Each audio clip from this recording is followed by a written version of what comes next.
Okay. Okay, beautiful. Welcome all. It's a really beautiful sikha. It's one of those sikhas where you feel like quite transformational. I was exposed to the sikha, all the way back in our Machon times. There was one rabbi, I don't even remember his name, and he worked he was a doctor, and he worked in a hospice. So, he was introducing this sikha from a very medical angle. And was showing that in his practice, whenever he would introduce these ideas to his patients who were quite in a desperate kind of doomed position in their life, he saw tremendous changes in their health, in their physical health. So I know a lot of people think like, oh, Bitachon is like this lofty idea, some kind of esoteric even to some extent. And, we live here in this physical world, and it's virtually impossible to live on that level. Well, the sikha is a quite eye-opening sikha where it says that it's actually an obligation to have bitachon. That's something very, very interesting. And it's one of the mitzvahs. And it's really a beautiful way of really distinguishing between Emuna and Bitachon. Our worthiness, why in the world we would think that we are worthy of Hashem's brachas in a Bitachon way. And many, many interesting concepts that actually hold many of us from embracing Bitachon to the fullest extent. Okay, let's begin. Again, this is in Likutei Sichos, Chelek Lamed Vav, from our Rebbe. It's in Shmos. And I hope this is a good, you see, right? The screen of the Sikha. Okay, on the screen. So let's begin. Again, if you have any questions, you could stop, you could ask. That's fine. You don't need to wait till the end, as long as it's pertaining to the text or to a specific idea that we're discussing right here, right now. Okay, Viegdel Moshe, Aleph, right? And Moshe grew up. Okay, V'yotzel Achiv, and he went out to his brothers. Now, let's take a little bit, a little stop here. We all know that Moshe Rabbeinu was raised in Paro's house, in Paro's palace, after the age of 2. So now we're going to be going through the psukim in the Parshas Shmos, right? So he grew up, and he stepped out to his brothers. Vayar ish Mitzri make, and he saw how an Egyptian was hitting. And we know the story, how the Egyptian was hitting a Jewish man, because he figured out that he had a relationship with his wife, and the wife, didn't really figure that out. And he was, hitting the Jewish man. But Yaches Mitzri, and Moshe Rabbeinu saw that, it was not an appropriate thing for him to do. And he said the name of Hashem, and that Mitzri died. And and he stepped out for the next day. And what did he see? He saw 2 Jews arguing, right? That was Dasan and Aviram. Vayomer l'Rasha, and he told to the Rasha, Lama take, why you're hitting? Vayomer, and the other guy answered him, Halahargeni, oh, you want to kill me? Kasher harakta es Mitzri, like you killed the Mitzri. Vayar Moshe, and Moshe was afraid. Vayomer, and he said, Achen noida hadavar, now the thing became known. And then another chain of events, Vayishma Pare, and Pare heard. Vayivakesh laharag es Moshe, and he asked Moshe to be killed. But Yivrach Moshe, and Moshe ran away. Now, this is just, a brief chain of events what took place, right? Moshe Rabbeinu is stepping out, killing the Egyptian, stepping out, putting his, two Jews that are arguing, etc., etc. And, they approaching Moshe Rabbeinu saying, oh, you want to kill me like you killed the Mitzri. Moshe Rabbeinu was afraid, etc., etc. So now the Rebbe is going to really take these chain of events that took place in the Chumash, this is from the Chumash, and really spin it around. Let's see how. V'al zeh ana lo HaKadosh Baruch Hu. Okay.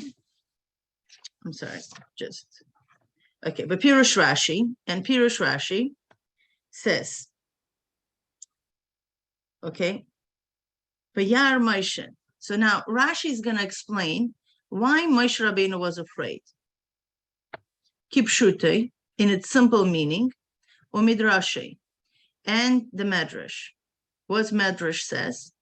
Medrash says, so Rashi brings down the Medrash. Da'agloi, he was afraid.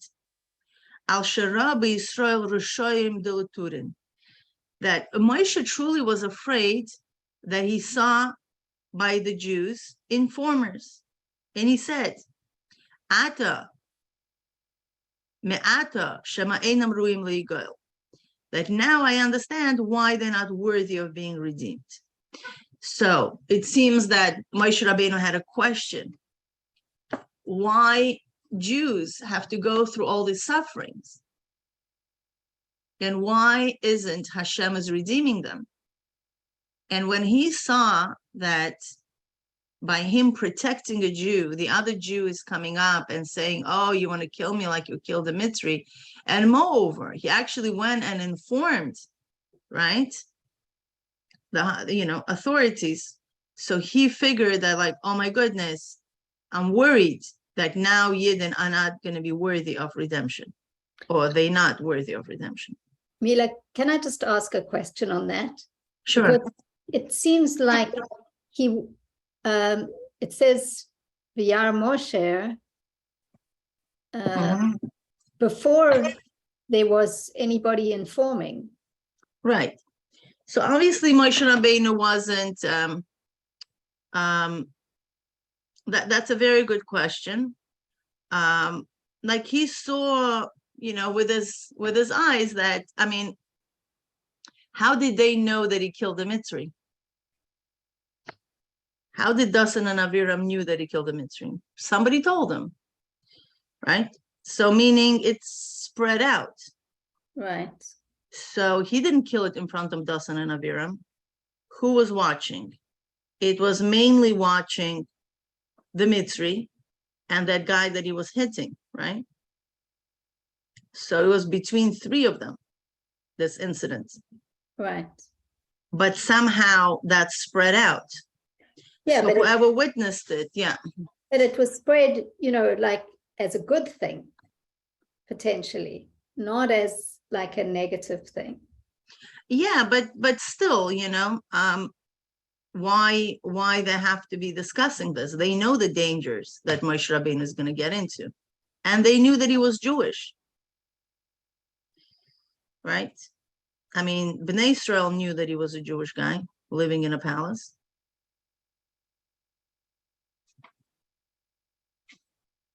Right? It was a public knowledge that he was Jewish. Yeah. So, but that's a good question, right? How did he know that Pari is going to hear? That's actually, even if we're going to say that he already assumed that they're going to report ahead of time, that actually intensifies the Rebbe's question into this. Because he kind of, the Rebbe takes a whole spin on the Sikha, understanding the implication of the fear, implication that he actually said it verbally. And over here, if we could say that he kind of projected, oh my gosh, it's going to be informed. Right. So that shows that, how his thoughts and how this whole situation is going to develop actually affected the chain of events. So let's see how Rebbe is going to take us there. Okay, v'yesh la'ayin, and we need to analyze my tama.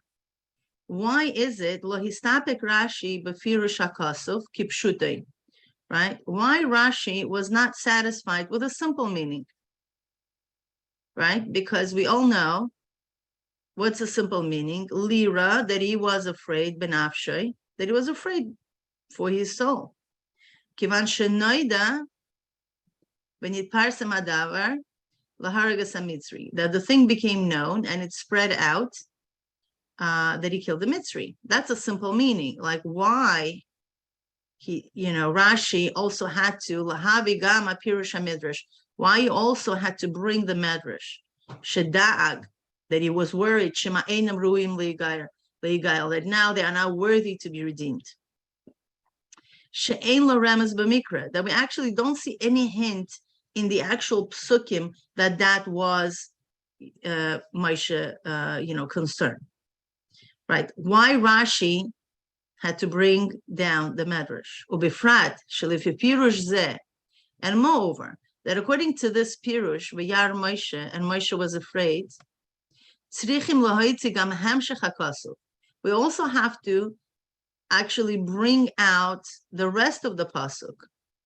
V'yomer achin noida hadavar. Right? If you look in Chumash, the way Rashi works is that he brings davar hamaschil, he brings those, the portions of the pasuk that he is explaining. The Rebbe says, like, why is he singling out v'yar Moshe, that Moshe was afraid? Why isn't he bringing the whole pasuk? V'yar Moshe achei noida hadavar, that Moshe was afraid that the thing became known. Like, why you have to single out only v'yar Moshe? It seems that, with Rashi, there are different pirushim, but with Rashi specifically, Rashi is very particular about his davar hamaschil, like how he begins, like those, whatever the quotations of the pasuk. If he has a question about one word in the pasuk, he's not going to bring down a whole chunk of a pasuk. He's going to bring down only that word. And if Rashi is singling out v'yar Moshe and not bringing out achei noida hadavar, the thing became known, there is a reason for that, right? And Rebbe is trying to understand why is it, right? So interestingly, there is something that Rashi is concerned about, the fear of Moshe, that he's really singling it out and he's not introducing, that the thing became known. Because if he's going to bring out v'yar Moshe, that that Moshe was afraid that the thing became known, there is no question there. It's according to a simple meaning that he was afraid that now everybody knows that he killed Mitzri. That's very simple. Again, let's not forget that Rashi is for a 5-year-old boy, a girl, right? It's a very simple, it's a pshat. Okay. Amidei pshute, right? Ka'ai al harigas mitzri. So he was afraid that, that the thing became known that he killed the Mitzri. V'hu hatam li'rosu shel Moshe. And according to the pshat, that should be enough, that's fear of Moshe. But if we're going to explain it in another way, shelechein gam sham mivi Rashi, that also there Rashi brings down kemishma'oi, right? Like the explanation, how it seems to be. At Pirush HaMedrash, he also there in another place also brings down the Medrash, Noidali Hadavar, that actually where in Medrash it says in Tanchuma, right? So Medrash Tanchuma explains that now I understand the thing that I was always that I always wondered upon. Machato Yisrael, what is the sin of Israel? Liyos nidrim ba'avodas perach, right? That they were punished with such a hard labor. So basically, Medrash Tanchum also takes it further, like, why Moshe was afraid, that he wondered that now I know why the Yidden are suffering. Okay, so these are, just a bunch of things that the Rebbe is throwing upon us. And we're going to move a little bit further. B'yashloimar, habir b'zeh b'pashtus. Let's describe a simple explanation to this. Kavanat Rashi hu l'shayev v'sakusha klali because of zeh. The kavanah of the Rashi is actually to settle a general difficulty in this pasuk. Lemay nafka mina prat zeh dehasipur shevayira Moshe. Right? Why in the world Hashem is bringing down this information in Chumash that Moshe was afraid, that the thing became known? Right? Because truly, if we analyze Chumash, like all of a sudden, 75 years of Avraham Avinu was swallowed. Right? Chumash is not going to be sitting here and explaining us every single emotion that our always imais, all the people who are in Chumash were going through. Right? There's no need for that. That's going to be books upon books upon books.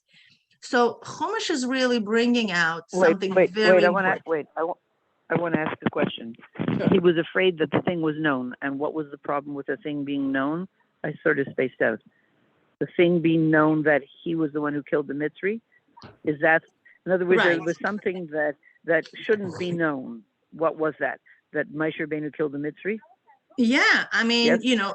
Okay, hold on. Yes or no? Yes? Yeah. And is it significant what? Like, we have two things going on here. One is he was afraid that something should be known. And probably you're going to say later, the Rebbe is going to say the fear itself has an effect on, etc.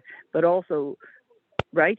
Right. The sikh is a little bit about if you have fear, then, etc., right? If you don't have fear, then yada da. Okay, and also I'm going to assume that what he was afraid of was significant to this process of how you think is how you create. Yes? Does that sound correct? Yeah. It's not just, he was afraid that the snakes were going to appear, and so then the snakes appeared. It's like what he was afraid of was somehow critical to this whole lesson that we're going to learn. Is that correct? Oh, for sure. Rebbe is going to be discussing about the fear. Now, here's the thing, like we're just going to read, the next line, right? What's the Rashi's question? Like, why Rashi even stopping here? Well, Rashi says, like, why in the world I need to know that Moshe Rabbeinu was afraid? Like, what am I gaining here? If this fear did not cause any action. You see, if a person is afraid and he actually runs away, so the Torah brings down the motives why he ran away. Oh, he was afraid, right? For example, if we're going to analyze the story with Yaakov Avinu, it says v'yitzar lo, and he felt tsar, right?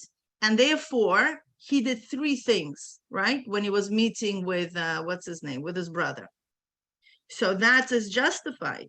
Torah is telling us how he felt, and therefore he did action, right? But over here, we see very strange thing. Moshe is afraid that the thing became known, and he takes no action, right? So therefore, Rashi thinks like, that's very interesting. It's true that according to the Pshat, he was afraid that the thing became known, and he was afraid for his life. And if you are afraid for your life, please run away. But he's not running away. Probably there is another reason why he was afraid, right? And that's the medrash, that he was also afraid for the general Jewish spiritual situation that they were in. And also, by the way, just from a medical and psychological point of view, I mean, everybody knows this. If you have fear and it causes you to do something, so it's not as devastating to your system. But if you have fear and you just marinate in it and you don't use it as a springboard to do something, that's when it's really called stress. But sometimes we have to be afraid. Somebody just said over here, there were 2 bears yesterday by the garbage. So that means, what should you do? Don't go near the garbage. So that kind of fear could be healthy to the body. bear is there. I'm not going to go near the garbage. But just to be afraid and, oh my gosh, I'm so scared, which I don't want to stop the Sikha to tell about my Friday night experience, which was quite frightening and how I solved it. But fear without any action can be pretty devastating to the body, right? Right. Does everybody agree? So I'm just saying it's just interesting. I don't know if Rashi's here to teach us about stress reduction, but just thought I would mention it. Well, he knew that all. He had a very stressful life too. There's actually a Can very I nice movie I could share with you. Can I spend 1 second saying what happened Friday night? Sure. Yeah. Okay, so we have a family camping trip once a year, the Rosenbergers, the Perlmans, and the Best, because birthdays and anniversaries, etc. Our kids have a campsite upstate, whatever. So it was the one, right? And so Friday night, and my husband doesn't like to go, so I'm there in my tent by myself. So in the middle of the night, I hear like terrifying screaming, because there was this guy, this Gaisha guy that they brought. He helped with the work and this and that, and he was very drunk, and it was terrifying. He was screaming, and I thought he was just drunk. I didn't know till the next morning his uncle passed away, and that's why he was so I hear him screaming, and everybody else is sleeping, and I'm terrified, and I'm thinking my tent is the first tent, like he's like going crazy, and I think he's just dead drunk. And I thought, how am I going to fall asleep? Like, what am I going to do? Run to people's tents? And all of a sudden, I remembered something that I don't even ever focus on in Kriya Shema, about that there are 60, about Shlomo Melech, there are 60 warriors around his bed, and they all have swords, and they're all Ish Milchama, they're all expert in warfare. And I thought it meant that when a Jew goes to sleep, I thought it was 60,000. He has 60,000 warriors with swords who are trained in military tactics standing around his bed, or in this case, I thought his tent. So I said, so then you don't have to worry. You can go to sleep. You got these 60 warriors standing in front of your tent. You're going to be fine. And that's how I was able to fall asleep. And I really never thought about that before. It became very powerful for me. Like, hey, that's why we say it in Kriyat Shema. Yeah. We say it in Kriyat Shema, right? Right. Yeah. Right. Exactly. Right. So that's how I fell asleep. That's beautiful. Yay. Okay, let's move on, right? So the Rashi says, right? That this Yira did not cause any action. Hare lo barach Moshe, because Moshe Rabbeinu did not run to Midian, ela hare sheshama parei, only after the parei heard, and also asked to kill him. Okay, v'hen la'akshos al again la'akshos kain al kol sipur Moshe v'dasan aviram, right? But we also shouldn't have any difficulties with the whole story between Moshe Rabbeinu and Dasan and Aviram. Okay, right? We know exactly why Vayishma Parei, right? Why Parei heard Al Harigas Mitzri, right? For the killing of the Mitzri. Vayivrach Moshe, and Moshe ran away. Kol Hasipur. Yeah, why is it brought down, the whole sipur, the whole story between Dasan and Aviram? Why was it important to bring these two Jews arguing? I'm sure there have been arguments, right? I can't believe that was the only argument in Mitzrayim, right? So why in the world the Torah brings down specifically this? In order to show, right? Kol sipur odes shne anoshim ibrim natzim she'amru l'Moshe ma shemcha hal hargeini, right? Lama li. Okay, the Yeshloimer Zemuvan al Pia Pirush V'Yishma Parei Hamel Shina Olav, right? So why in the world Torah brings down this whole incident with Dasan and Aviram is to show that they were the one who actually informed. Okay, V'Nimtza B'Zeh Sipur Zeh. So let's turn. Okay, Kasuv. Kitzad Igia Shmu Azul Parei. Why is Torah bringing it out? So to show through which channels Parei actually heard this. Okay, now, but at the same time, but at the same time, the Rebbe is not satisfied fully. Why in the world the Torah brings down the fear of Moshe. Rashi, and it says, and therefore Rashi brings Pirush HaMedrash, also the explanation of the Medrash. Sheirasa Izushal Moshe, that this year of Moshe, Harehu Da'aga Shema'en Yisrael U'in Le'igal, that was because he was worried that now the Yidden are not worthy of redemption. Okay, so that's clear.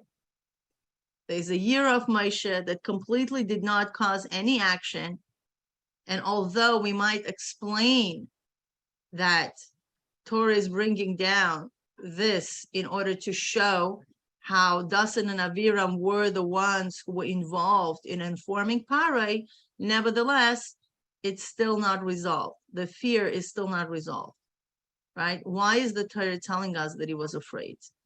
And therefore, Rashi says, perhaps it's, because of the Medrash, that he was kind of worried for his brothers. Look at the spiritual situation that they're informers. So, sorry to interrupt, but which explains, I don't want to use the word obsession, but the Rebbe's, so to speak, what we could call obsession with always saying we are ready for Geula, every Yid is ready for Geula, every Yid is really there, every Yid is doing well. Like, I don't want to, understand whatever polite word you could use instead of obsession, but absolute fixation on getting us to think, what do you mean? They're ready for Geula. He's ready, she's ready, they're fine, they're doing well. Mm-hmm. Right? I'm just as almost like a tikkun for that possibility of somebody of not being worthy. That's a very interesting point you're bringing out. Yes, as the Rebbe says that, right? There's no Jew that will remain in Golus, right? And it's specifically that thing. In other words, Moshe Rabbeinu really never did anything wrong, but as like, so to speak, he probably enclosed himself, somebody who could do something, hitting the rock, he really did, whatever. But the few things that one could say as if Moshe Rabbeinu did something wrong. So you see how hard the Rebbe works to turn that around in our generation. So even right. That is erased. Right. And it's specifically that. Okay, sorry. Right. And again, like the Rebbe is touching in this Sicha, I would say the fundamental evil that could actually crawl into our hearts is our worthiness. All right. Especially we are coming from a generation of Malchus. Malchus is like complete bittul, right? Malchus doesn't have a metzias on her own. So that's like, this complete, a complete bittul that, that people of our generation have, right? We may not necessarily feel or agree with this, but that's just a sphere of Malchus. Anyway, let's move on. And because nothing is actually leaves the domain of simple explanation, and especially in our case,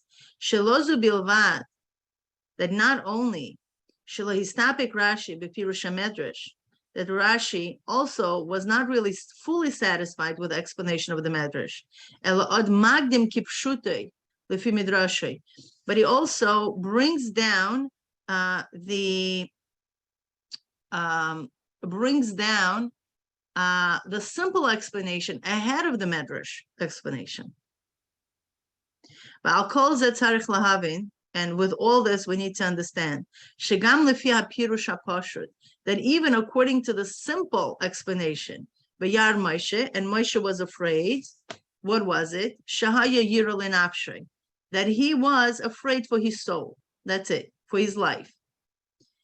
Okay, mipnei shenoida hadavar, that the thing became known, shaharagas mitzri, that he killed the mitzri, veyesh biur v'tam al kol panim al derech hadrush, she'inyan zeh ne'emar b'kasuv. But it also has an explanation according to the Medrash. But that does not take away the fact that he was afraid for his soul. That like, oh my God, If Paro is going to know, he's going to kill me, right? After all, he grew up with Paro. So, you know, there was like this fatherly figure. Oh my gosh. You understand? Okay, and let's continue with the medrash. Ala pasuk, on the pasuk. So now we're going to quote the medrash on this particular pasuk. No, not that particular pasuk, on the pasuk 12. Let me just look up at that footnote. Footnote 12. It's in Parshas Vayishlach. Okay, so the rabbis are kind of put like a freeze. We all understand that he was afraid for his soul, although there's also a medrash there, but Rashi underlines the word kipshutai and puts it ahead, right? Now let's go. V'yesh lahagdim. Okay, v'yar Yaakov me'od v'yitzar loy. And Yaakov was afraid, and it actually made him feel terrible terrible infliction. It inflicted him. Now, Reb Pinchas b'shem Reb Reuven, yeah, Reb Pinchas in the name of Reb Reuven, he says, Shnei bnei Adam huftachan HaKadosh Baruch Hu, that there were two people that Hashem gave them an explicit promise from Hashem, v'nityaru, and they were afraid. Okay. Who are these two people? Habachor sheba'avis. There was a chosen one against all the avis. Va'abachor shebenevim, and the chosen one among the prophets. Habachor sheba'avis Yaakov. The chosen one among the avis is Yaakov Avinu. Now, what was the story there? Va'amar la'kadosh baruch hu, and Hashem told him, Vehine anochi imach, right? Hashem told him, here I am with you, right? Meaning, Yaakov Avinu has an explicit promise from Hashem. I am with you. Ubesav nityara. And in the end, he was afraid. What was it? Shenemar v'yar Yaakov, that Yaakov was afraid, right? We all know the story with the story in Beit El, right? Where Hashem told him, I'm going to be with you. And when Yaakov Avinu was coming back, he was afraid of his brother, Esav. Okay, now, Habachor shebenevim ze Moshe, right? The one that's chosen by the Nevi'im is Moshe. Amar la'kadosh baruch hu, Hashem told him, Ki eye imach, because I will be with you. So that's a very clear. Yeah, that was when there was Milchemes Og. There was the whole story, you know, with Og Melech HaBashan. And there, again, he was explicitly promised that I'm going to be with you. Ubesoif nityare. And in the end, he was afraid. Moshe Rabbeinu was afraid. Now it's a second fear we're talking about, right? But Yomer Hashem al Moshe, and Hashem told Moshe, Al tira oisai. So Moshe says, the pasuk tells us that Hashem says to Moshe, don't be afraid of him. Right? How do we know that he was afraid? Well, Hashem wouldn't tell Moshe Rabbeinu, don't be afraid of him, if he would not have fear in his heart. Okay, so now there are two incidents other than this one that we are explaining, that actually dividing these two incidents with Yaakov Avinu and Esav, where Hashem told him, don't be afraid, and he was afraid.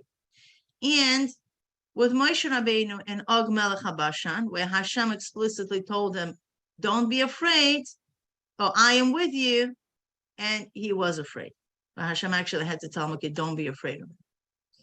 Yeah, is that clear? Anybody has questions on this? No, we all good? Okay. Now, Mila, the only thing, I don't know if this is will become not relevant. But, you know, the incident with Yaakov was, they were really connected. With Moshe, you know, this is way before that incident. I guess it's not so relevant because you're saying that he still had this fear even later.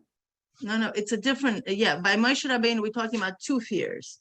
Right. One was like this one that we're analyzing Right. with Paray, but then there was another promise later on when he was already a leader, right? Yeah. Hashem told him, I'm going to be with you. Like, don't worry. Okay, I'm with you. Okay. And then there was a situation with Og, and he was afraid. Right. So Okay. that Hashem also had to like kind of reinforce his promise. He told me, just don't be afraid of Og. I'm with you. Okay, don't be afraid. So now, yeah. It's not that promise that, you know, in this incident with Moshe didn't have any promise from Hashem. Right. It was prior, the one that we're analyzing, yeah. it was prior to Hashem speaking to him at all. Exactly. He was just like an ordinary Jew. So Right. quote, I mean, to whatever extent we could say that, but he had no prophecy at that moment. Okay. Palke Midrashi, okay, Mefarshei Medrash, right? So now we have like a machlokes. Okay, a machlokes among those who explain that medrash, right? So now we're going kli shlishi, right? There's a pasuk, then there's a medrash, and then those who do pirush on the medrash. What do they say? V'yesh mefarshim shezeu shabcham shel Yaakov u'Moshe. There are those mefarshim that say it's praiseworthy that whatever the medrash is saying, that there were, you know, two people, you know, chosen ones, had explicit promise, and they were still afraid, that this fact, it's actually for their, you know, for the praise of Moshe and Yaakov. Afal pi shehuvtuchu meis Hashem, that even though they were really, they had like an explicit promise from Hashem, mikol makom, nevertheless, lo somchu al haftacha, they did not rely on the promise. Ki yiru, because they were afraid, shema garam achet, right? V'shuv einam ruim lekiyum haftacha zu. This is a key word here, the key sentence. Now, what was the issue? The issue was like this. It's true, like that's the thought process. It's true that Hashem gave me that promise. But you know what? From the time Hashem gave me the promise until now, that I'm like inflicted by that particular enemy, right? Esav, Og Melech HaBashan, whatever. There was a period of time, right? So maybe I've done something wrong and I'm no longer worthy of this protection. Okay? Who said that right now I'm on that spiritual level where I could actually be worthy of that blessing that Hashem once, you know, gave me? So we understand where they're coming from, right? So the Medrash says, yeah, it's actually beautiful that they are very humble people. They don't think like, I'm worthy of Hashem's protection. Who am I? Okay, yeah, I was at one time, you know, touched the divinity. Okay, so Hashem gave me his promise. But now, who knows what I'm holding now?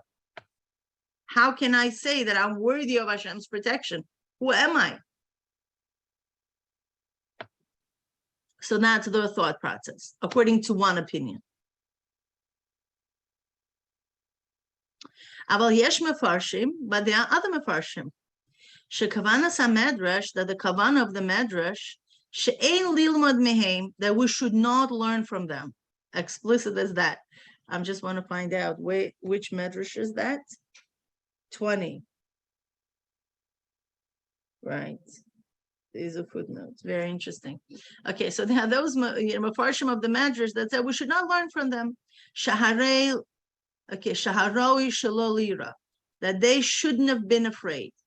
Elaliya is nachon libo batuach ba'Hashem, and as it says in Tehillim, it is proper that the heart has to be sure with Hashem, right? Have bitachon in Hashem. The kimishmashma mipashtus hamshach divrei hamedrash, and that's actually understood from the continuation of the words of the medrash. Keshemevi, okay, shahanavi mekanter es Yisrael, right? That they actually continue that the Navi is actually rebuking Bnei Israel, v'amar lahem, and he's telling them, v'tishkach Hashem osecha, right? And this Navi says that you forgot your God who created you, your creator, okay?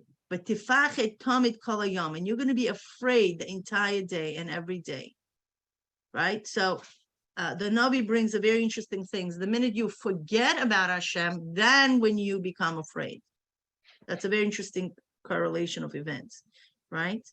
Okay, so then, those Mefarshim thinking like, oh, now why is Medrash bringing down about these two guys and finishing off by the saying from the Navi that, oh, you forgot your God, and therefore you're afraid. That's probably, they're not in favor of what was going on with Yaakov and with Moshe, right? You understand the thought process, the logic? And, okay, Shahanavi hachiach es Israel, that the Navi is actually rebuking Israel al zeh shayu mefachdim, for the fact that they were actually afraid. What? 2-3. Yeah, next page 3. Okay, so Rebbe is kind of like adding another layer of this medrash and the explanation of the medrash that actually, there is a division among the Mefarshim, whether they should or shouldn't have been afraid. Okay. Is it all clear up until now, or any questions about that? Because we're building on this premises that we are discussing. We all good? Okay, let's move on. Mila, just to clarify, the one opinion is talking about Moshe and Yaakov saying to themselves, maybe I sinned, so I don't deserve it. And the other opinion is saying that they're really projecting it onto the people and saying, when you forget Hashem, you become afraid. Or is that Navi really talking about Moshe and Yaakov? Yeah, he's talking about Moshe and Yaakov. Okay, so let's put it this way. Okay, so here we go. There is a medrash, right? That's Bichlal. Medrash talks about that there are two people, Yaakov and Moshe. They were promised and they were afraid. And the continuation of this same medrash says that about the Navi. Okay, so the Navi says, oh, well, you forgot about your God and you were afraid. So now this whole incident in the medrash has two groups of Mefarshim explaining the medrash now. Okay. One group of Mefarshim says we should learn from Yaakov and from Moshe Rabbeinu, because they were really humble people, although they had an explicit promise from Hashem, but they didn't, they didn't hold themselves high. They felt like, listen, who knows what I've done? I wasn't based love on, maybe I did something wrong and I'm no longer worthy of Hashem's, protection. Okay, now the other group of medrash says, no. Look at the continuation of the medrash. The continuation of the medrash brings down the Navi. And the Navi says very explicitly, you were afraid. You forgot about God and you were afraid. So that doesn't look like that Chachamim of the Medrash are bringing it down to praise Moshe. On the contrary, they're actually teaching us that we should not learn from Moshe and from Yaakov. You see where the machloket is? Yes. Okay, so that's what it is. Okay, let's move on. Yesh le'ayin data mefarshim shaharoi shelo lira. It says, let's really investigate and analyze the opinion of the Mefarshim that says that they should not be afraid. Because those that say that they should be afraid, that's a very obvious argument. All of us can relate to it, right? I don't know, we all have kids. You know, we could promise them, I'm going to buy you this and this on your birthday, right?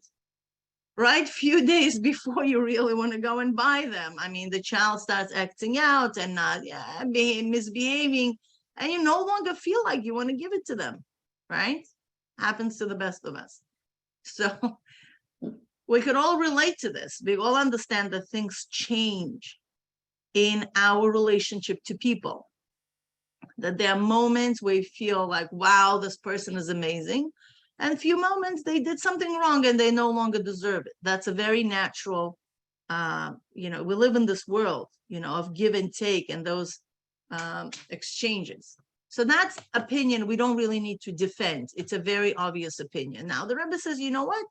Let's look at that opinion that claims that Moshe and Yaakov shouldn't have been afraid. Like, what is the story? The Mawa Chisare, what is the disadvantage, right?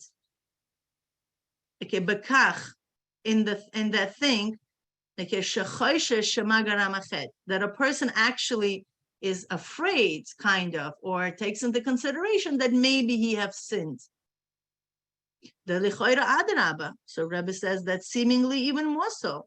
Zoi Malak Doyle B'Yoser, that's actually a very, it's an amazing virtue.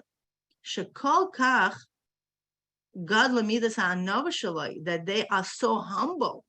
Shetomit Mityayrim Shema Ein Avodas Shlema Sheyesh B'Chet, right? That my avoda is not perfect. Maybe I'm doing something wrong, okay?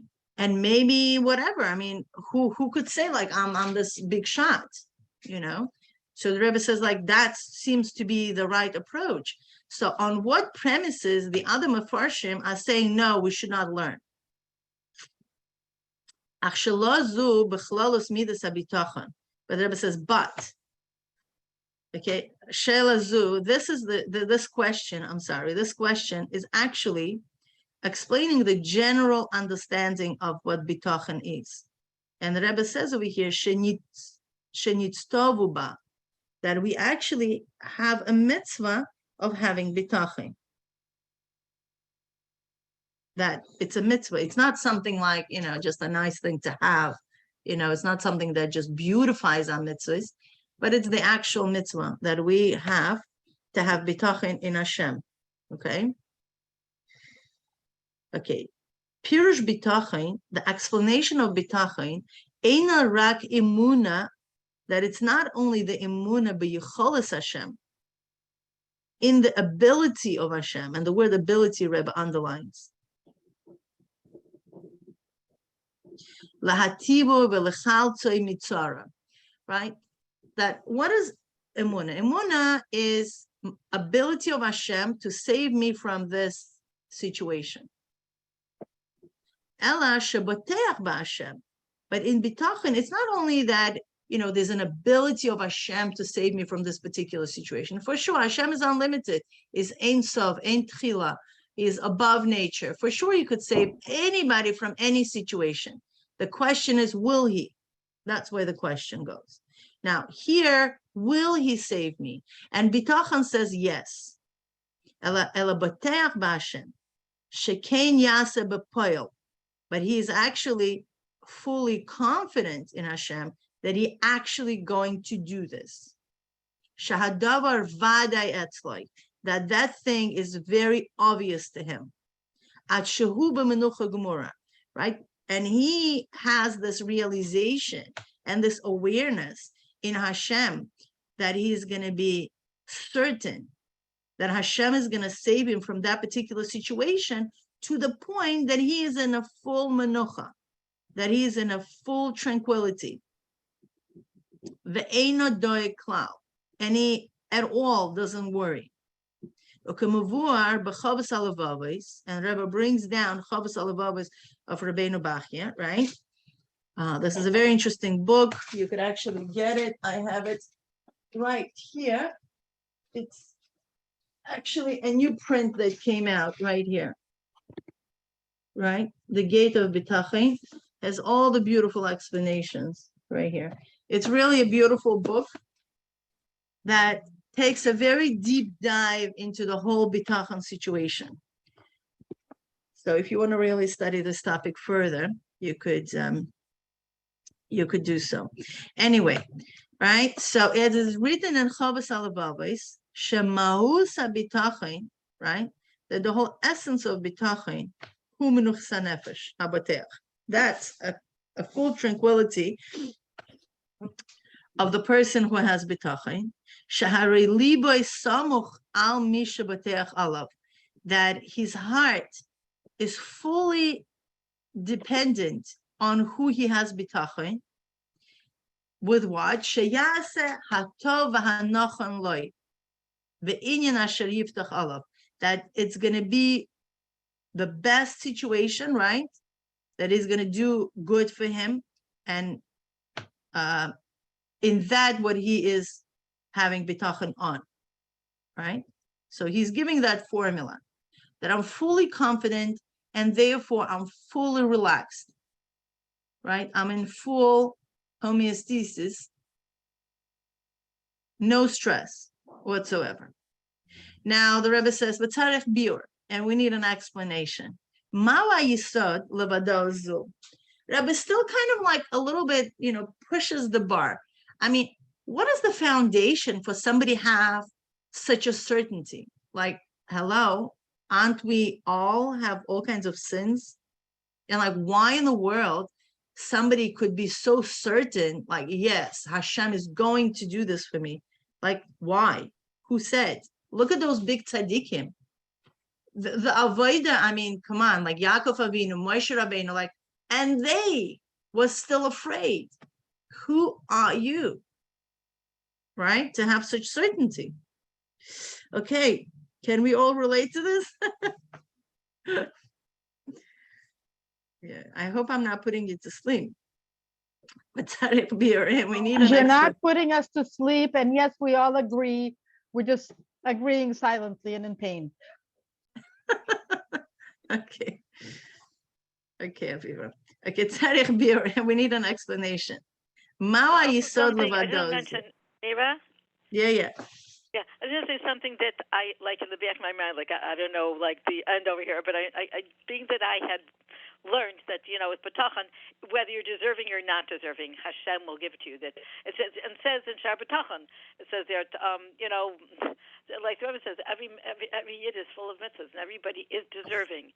Even as sometimes it's our perspective of ourselves sometimes that we're not, but truly every yid is.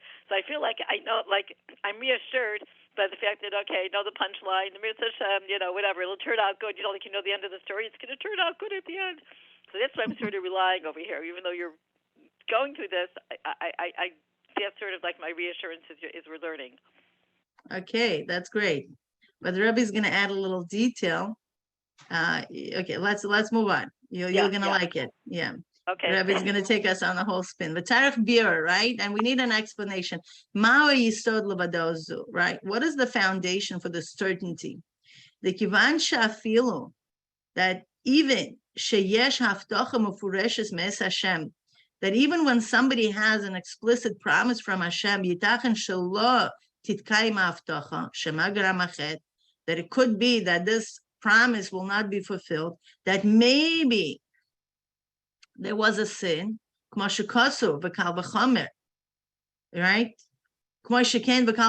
And how much more so, right? That's even more than when a person doesn't have an explicit promise, right? Probably all those who just joined my Zoom room, right? There's 9 people. I don't know how many of you have an explicit promise from Hashem that you're going to be saved. I mean, I don't.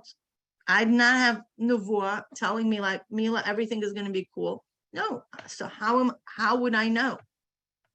I don't. So what is my basis to have bitachon? Harei shachshash zeh, that concern, shema garamached, that maybe I have sinned. Kayam etzel kol echad ve'echad miYisrael, right? Everybody has this concern.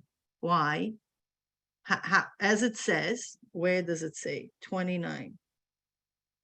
In Koheles, right? Shlomo HaMelech says in Koheles, Ein tzadik ba'aretz, There is no tzaddik in the world asher yaseh tov v'lo yichteh, that are only going to do good and never never did something wrong.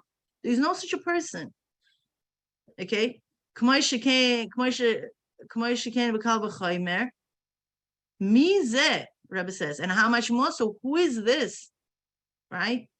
Who would be that person? Shafilu Yaakov Avinu chashash shemagaram achet. That even Yaakov Avinu had a chash that he have sinned.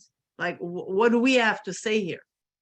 Like it says about Yaakov Avinu, he was like, the epitome of shleimus, right? Who could argue with that?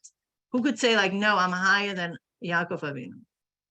L'chayra yesh levayer zeh, right? We actually have to, get a little bit deeper under the skin of that bitachon.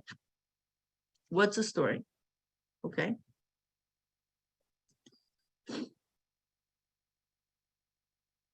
In bitachon, this whole idea of bitachon, miyusad al Emuna, right? We have to understand the layers, right? The layers is the bitachon is established. It's actually standing upon the Emuna, on the Emuna, shahakol me'es habayren, that everything comes from Hashem, right? So here we go. The Rebbe is kind of establishing that hierarchy of how are we getting to bitachon, right? Bitachon is coming from the Emuna, that anything that happens to the person is coming from one source, which is Hashem. And when he is in a very tight and inflicting place, okay, it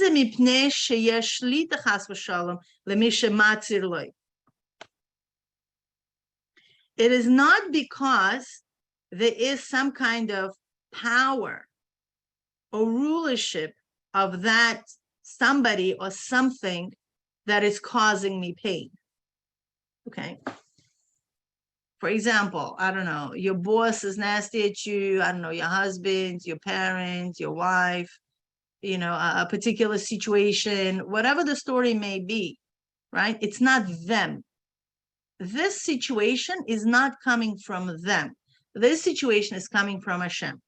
So we right away. But that is even more painful, because if it's coming from people who can make mistakes, or if it's coming from people who are stupid, and they are afflicting me, okay, fine, I can blow that off. Okay, they're stupid and I can go. But if I know that this is coming from Hashem, Hashem has a problem with what I'm doing, to me, that is 10,000 more painful and significant than thinking that, some shvart on the street, said something nasty to me. Because I know this is coming from Hashem. It's like, what now? What am I doing wrong? Okay, sorry. Great. So hold it. That's great. That's a great thought. Just hold it. Don't draw a conclusion. Just hold that pain. Okay, breathe in and breathe out. We have good news for you. Okay, so that's on Emuna level, right? That's on Emuna level, that we are understanding that it's not them, it's Hashem. Okay, once we get that straight, okay, we're gonna go somewhere else. So that person has absolutely no control over this situation. This situation was brought to us from Hashem. Okay, Rak hakolu min hashamayim. So Emuna tells us that everything comes from heaven. So now on Emuna level, you also have menucha. Like, I'm relaxed. Who cares? All these people are doing bad things to me, right? And causing me pain, but I'm in complete tranquility. Why? So why to worry? If I don't deserve to have this bad thing, right? For sure, Hakadosh Baruch Hu yatzlicho mizeh, right? Hashem is gonna save me from this. Okay? Yeah, no problem. How are you? 3 horas, mucho. No problem. Y mire, problem. Oh, really? Ay. Okay. Maybe 3 hours, eh? No problem. Ya Friday, maybe 1 more hour. Okay. Okay, so where are we? Rak shakol hu me'ez hashamayim, u'melu b'menucha gemura, right? And automatically he is in menucha gemura. Ki mima nafshecha, right? Why should he be afraid? Should he be worried? Im lo magia lo shum ra, if he doesn't deserve any bad, harei vade HaKadosh Baruch Hu yatzlichu mizeh, that for sure Hashem is going to save me from this. Sharei gam kshe'ein shum makom b'derech hateva she'inatzel, and Hashem is going to save me from this, even if, according to the laws of nature, it's impossible to be saved, right? Hashem could do everything. Hashem is kol yachol, and Hashem could save me from any situation, even if it's impossible. He will make it possible, right? Mi yomar matase, right? Who will tell Hashem what to do, what not to do? And it's in his hands to change the nature, right? So a person is in a calm state, even with Emuna, okay? Now, the second part of that thinking, but let's say if a person is not worthy for this chesed, he deserves to be punished. He still is in complete tranquility. He for sure knows, because he knows that his infliction is not coming from that thing, from the subject, right? But it's only coming from Hashem. That he didn't do whatever he need to do from his creator. And therefore he came to this situation. And if so, he only is afraid of Hashem. And more, he also knows in addition that it's for his own benefit. That it is known that even the punishment of the Torah, right, they are coming from the chesed of Hashem. To clean the person, to cleanse the person from this pagam avera, right, from this stain of this avera. And if so, ein makom leda'aga b'yira. There is no place for worry and for fear. Okay, so that's Emuna, meaning the Rebbe is establishing the basis for Bitachon, right? So we need to know what the foundation of Bitachon is. That Emuna, that everything is coming from Hashem. I'm worthy, I'm not worthy. We're going to figure it out, not with that person that's inflicting me or with that situation, but it's going to be between me and God. That's the premises of Bitachon, of Emuna, I'm sorry. That if I deserve, Hashem is going to do everything, even above nature, to remove it from me. And if I don't deserve, it's still for my benefit. It's cleansing me through this tsar. Okay? That's the premises of Emuna. Let's go a little bit deeper. And through this we understand that it seems to be there is no contradiction. The that a person actually could have a full bitachon in Hashem. If you remember, what was the original difficulty about this? Maybe there was a sin, right? But here's the Rebbe seems to kind of suggest that there is no contradiction here, that a person could have bitachon in Hashem, right? And at the same time, to keep in mind that maybe he have sinned.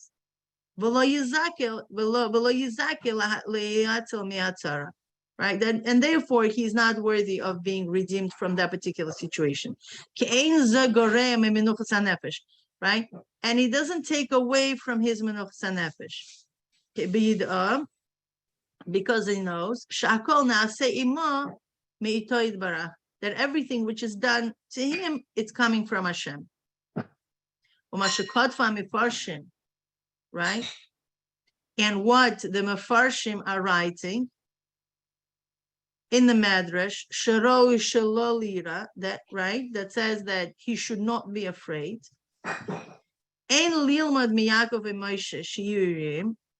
That we should not learn from Yaakov and from Moshe that they were afraid. It was actually because Aktuvim is because Moshe and Yaakov were afraid of that thing.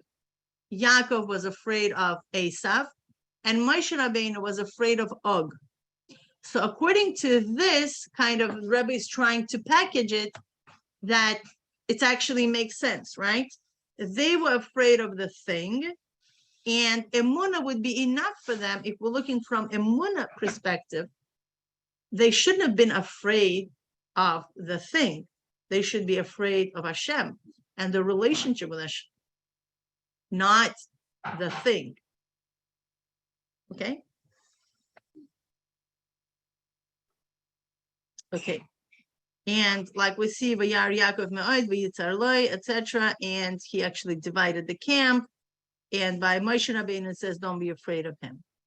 Now, you understand the Emuna perspective. The Rebbe looks at it and he says, it's all nice and beautiful, but it's not it. Okay? Mila, I just want to comment here, because it comes up. Maybe it's not really relevant. But when you look at those two situations, Yaakov, it's one thing to be concerned about yourself, but now he's responsible for a whole family. And the same thing with Moshe Rabbeinu, is he's responsible for all the Jewish people. So maybe there's an aspect there of fear, not, it's different to say, oh, I'm not going to be saved from the situation, and saying, wow, I'm putting a whole lot of people's lives in danger. It's just an observation. I don't know. Yeah, 100%. Listen, they were not wicked people, right? We don't think that they were wicked people. They had the understanding of the situation, and there's a reason why they were afraid from the perspective, right? Right. Like, we're not judging them, like why they were afraid. Yeah. It's this space where they had a right, and that didn't diminish from them being a tzaddik. Do you know what I mean? It wasn't to that extent where they did something wrong. It's more that how they could have thought better. That's where it's coming from. Do you know what I mean? Like, what can we learn from this situation? Should we try to be as humble as them in that situation, or maybe we could do something different? Like, that's where the Rebbe takes us. Right. So yeah, from Emuna perspective, it seems to be nice and beautiful, right? You see the Emuna logic, everything is from Hashem. I'm not afraid of that thing. If I'm promised, if I deserve to be punished, I'm punished, I'm relaxed. It's a cleansing process. If I don't deserve to be punished, Hashem is going to take me out of the situation, although it would be virtually impossible. Okay? So that's where Menuchas HaNefesh coming from. And that doesn't go against that maybe I have sinned, because yeah, it could be that, my sin is by me being afraid of that thing. Right. Okay. Okay. So that's how the Rebbe packages. But the Rebbe says, Aval ein habir ze maspik. But this explanation is not enough. Ki inyana shel midas habitachon bepashtus, that a simple understanding of bitachon eina rak hamatzav de menuchas hanefesh. Right? Bitachon is not only menuchas hanefesh, right? people, could be very calm by accepting all the inflictions in the world. That's what Jews have been doing for the thousands and thousands of years, right? That's what we do. We just accept whatever comes from heaven, as my grandmother used to say, whatever heaven sends, it falls on the ground, meaning like we have no control. Whatever Hashem sends our way, we bear it, right?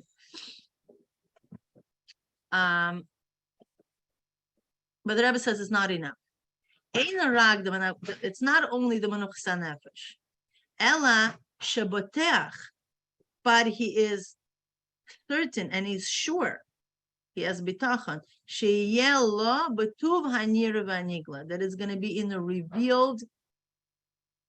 good and a revealed way. Davka, ki HaKadosh Baruch Hu yatzlicho mitzorasei, that HaKadosh Baruch Hu is going to save him from his Torah. Rabbi says that's very interesting. Lefi biur anal, according to the above explanation, she'inyan habitachon lefi pashtus inyane eina shayach etzel rav Yisrael. So the Rebbe said, according to what I just said now, right, that Hashem is for sure going to do to me revealed good, it's not shayach for the majority of Bnei Israel. Why? Because ein tzaddik ba'aretz asher yaseh tov v'lo yichta. There is no tzaddik on earth who could say that, I only did good. I did not cause any sin. Miuzeh, Rebbe says, who is this person? Asher yachol lifsok al atzmai, that a person who could do a paskin on himself, shuhu ro'ui lechazdei HaKadosh Baruch Hu, that he deserves for Hashem's chesed. We don't have such a person. Okay? The inyan habitachon etzlam hu beikar, and the whole idea of the bitachon for them, it's mainly bekach shegam im lo yizak lechazdei Hashem hareheim b'menuchas nefesh, right? That the whole ikar, that even though he is not worthy of the chesed of Hashem, he's still a menuchas nefesh. Kivan shakol meis habayre, right? We're going to the old definition of bitachon, that everything is from Hashem, v'hu gam l'tovasei, and it's also for my good. The only difference is that it's true, it's like kind of hidden good, right? But it's not a definition of bitachon, because according to the definition of bitachon, it has to be revealed for that person.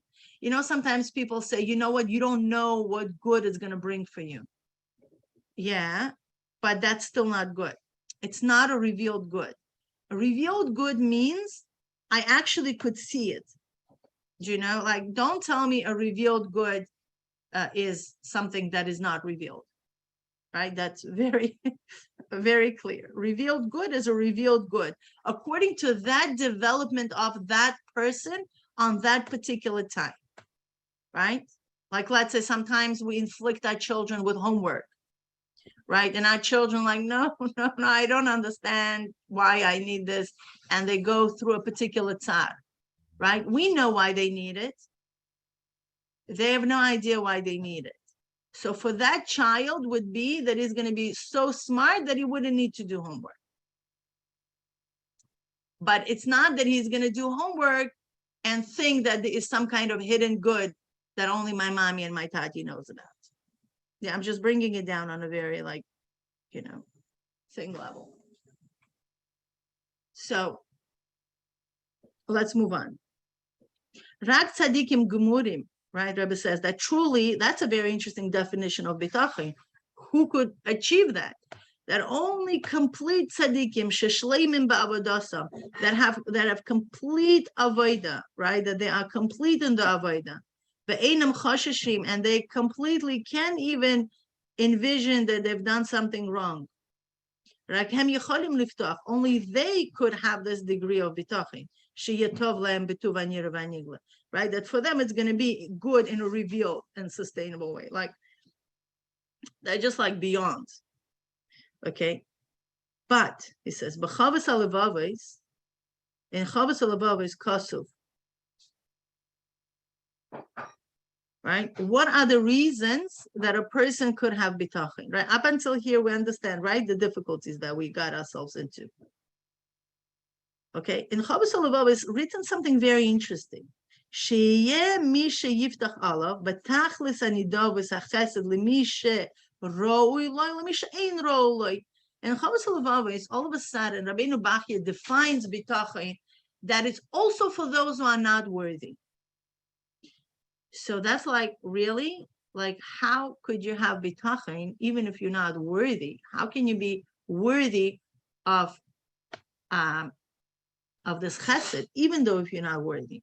So the Rebbe is like, that's a very interesting, like, betuv anira v'anigla, yes, a person could have full bitachon that although I don't deserve, Hashem is going to do good to me. And the Rebbe is saying, like, really? Interesting. Like, on what basis? Okay, so let's look into it. But הרי העניין הביטחון מיוסד על זה שהקדוש ברוך הוא מיטיב גם למי שאינו ראוי. So he's quoting Rabbeinu Bachya all in the end of it. It says that the whole idea of bitachon is miyased, is founded on the fact that Hashem does good also for those who don't deserve. That's the whole definition of chesed, right? That I'm gonna do chesed also for those who don't deserve. Okay, but tzarich bir, and Rebbe says, okay, now we really need to have an explanation, like what is going on. But al pi sherachmi Hashem hem gam al mi she'eino roi, because the rachamim, right, the compassion of Hashem, it's also for those who is not worthy. Harei mikol makom yitachen shemegia le'adam onish. But nevertheless, we could say that a person deserved the punishment. So how can we put these two things together? It's really confusing from a Torah perspective. Why is it? Because one of the Yud Gimel Ikrim, right? We all know about 13 principles of faith.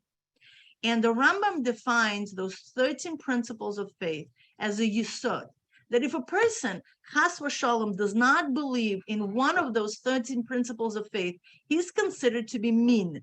He's considered to be a non-believer, an apikuros. Right, and one of those 13 principles of faith is that there is a schar v'onish, that there is a reward and punishment. So how can we say that I have bitachon and Hashem is gonna do good to me in a revealed way, even if I don't deserve it? You understand the ultimate question that the Rebbe kind of brings us to the Sikha? Like, what are you talking about? It's one of the 13 principles of faith. So maybe that sorrow that you are in is taka because you deserved it. Based on what? You're going to say that, no, Hashem is going to turn around events for me, for my benefit, the way I see it, and create a situation of geula for me from that particular thing, from that particular person, even though I don't deserve it. But what's about your punishment? You hear the question? Yes. Okay. Umawa yisod. And what is the foundation? Shal midas habitachon, of the midas of the bitachon, she'adam batech b'kadosh baruch hu yativ lo, that Hashem has full bitachon in Hashem that is going to do good for him, gam im eino roi l'chach, even if he doesn't deserve it. Okay, we are by Sif Hey. Right? And we will understand this on what Tzemach Tzedek said.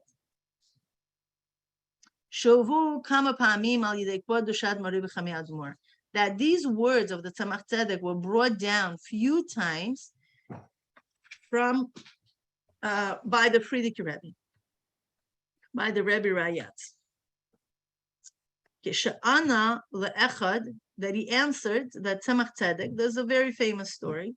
He answered to one of the mitchanen olav, the one who came to ask mercy on a very, very sick child that he had. Okay, and he was told, "Trach good v'zayin good," right? Think good and it will be good. Shemishma midvarav, that is understood from his words. She'etzem ha'machshava l'toiva, that the essence that he's going to think good, which is in brackets called Bitachon, it's going to cause and bring for the good outcome. Now, what is a good outcome? In our terms of the Sicha, it's a good revealed. Okay. Now, a little bit background about this situation. Tzemach Tzedek had a guy, I'm not sure if he was a chassid. I'm really not sure about that. He had a sick child who was, by the time, he reached Tzemach Tzedek, it wasn't clear whether his child was still alive or not. It was really in a very, very bad shape, and was like doctors said, we can't do anything, classics. So it comes to Tzemach Tzedek, and Tzemach Tzedek tells this to him, think good and it will be good. So when he travels back, what do you think? Like it was a miraculous recovery? No, it wasn't. Like he saw his child, really, regressing in his health tremendously from day to day. But he kept that thought aligned with what the Rebbe told him. And despite the environment that he was in, he really kept that thought and that menuchas hanefesh going full force. And at one point, the situation turned around and his son got healed. So that's how this whole incident became very famous. Okay. The Mishma Midvarav, and it is understood from his words, that the fact of the good thought, the bitachon, it's actually causes for good, right? So now, instead of directly answering our question that we had in a previous paragraph, like what's the story with worthiness and reward and punishment, right? That was the ultimate question of the Sikha. Now, the Rebbe brings down this detail. And wait, could I just say something? Something? Sure. I'm just listening to the word etzem machshava hateva. Now, I don't, in English we would probably like the very thought itself. Like we would sort of ignore the word etzem and say it means the thought itself, like the real thought, right? It's kind of like a, by the way, like the real, just basic thought creates it. I wonder if the Rebbe is using the word etzem to mean, and I don't know, but the essence, not just the thought, but trace the thought, the good thought, all the way back to its source, to the essence of a good thought. That's where there's the ability for miracles to happen and all of nature to change, because in the essence of things, everything's interchangeable. Again, I don't know. I'm sort of making it up, but it's I was thinking about it. Yes, because the Rebbe is talking about our essential bond to God. And this is the premises for Bitachon. Yes, I would agree with you that the Rebbe is referring to the essence of the thought. And thank you for bringing it out. Yes, the essence is that essential connection that we have with Hashem, which is beyond our deeds and beyond our misbehavior, It's like that fact that we are his children. And as a parent, we could, I could relate to the fact that regardless to what my son is or my daughter is messing up, there is this essential connection that we have with our kids that is beyond their behavior. And then maybe we could be less afraid, when we're trying to affect change with good thoughts, it's not easy to maintain good thoughts. I didn't know the story that his son was getting worse after. It's not like we always thought he came back to his town and boom, they said, well, you don't know the miracle. It's unbelievable. He got better. He's all healed. Unbelievable. We all assumed that, right? That's everybody's assumption. And he came back to a miracle. And then they danced and made a Suda Seda. And you're telling me after he came back, it did not look like the Rebbe's. No, it didn't. That's the beauty of right. it. To be honest, that's the beauty of it. Because that shows that tzaddik be'umunato yichyeh, right? This debate that Alter Rebbe had right. with the other ones, where, the other, the Chagas Hasidus mainly focused on the miracles that the Rebbe performs. Tzaddik be'umunato yichayeh, right? The tzaddik and the belief in the tzaddik will enliven us. meaning the tzaddik is going to do the job, right? But the Alter Rebbe said, no, tzaddik, it's not the Rebbe. Tzaddik is the chassid. And in his Emuna, he will live. It's good, yeah. Yeah, with his Bitachon, yeah, with his... Wait, so I wanted to his, say one more thing. What, for me, like, when I'm trying to think positively, you know, it's very difficult to keep it up.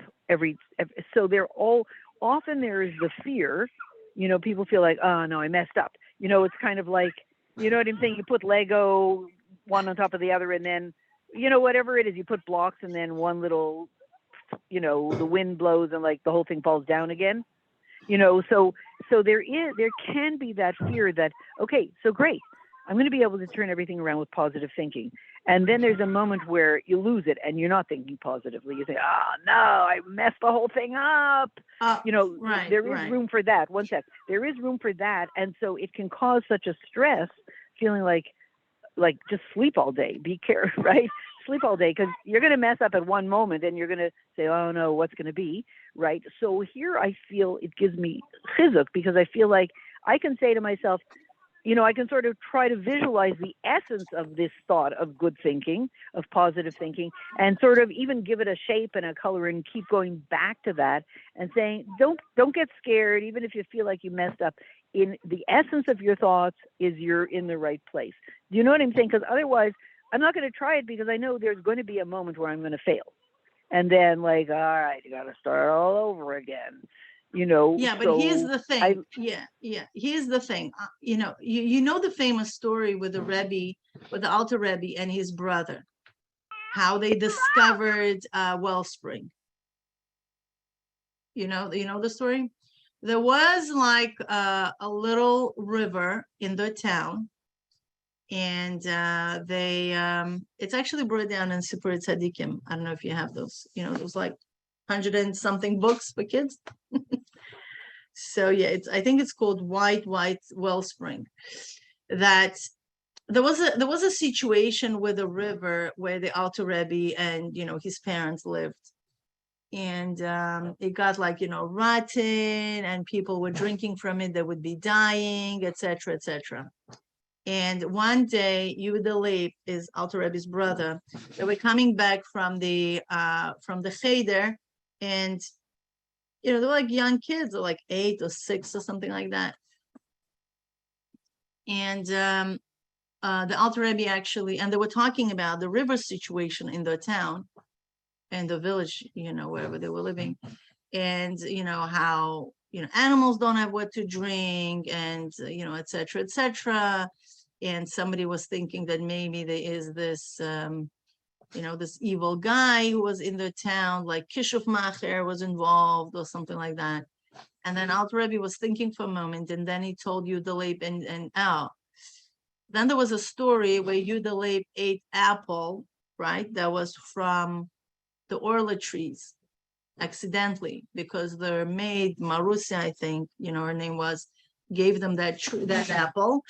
And he came and he asked Alter Rebbe, like, what's bracha achreina I supposed to say after I eat an apple? And Alter Rebbe said, like, where did you take this apple? And he said, I took it from those trees.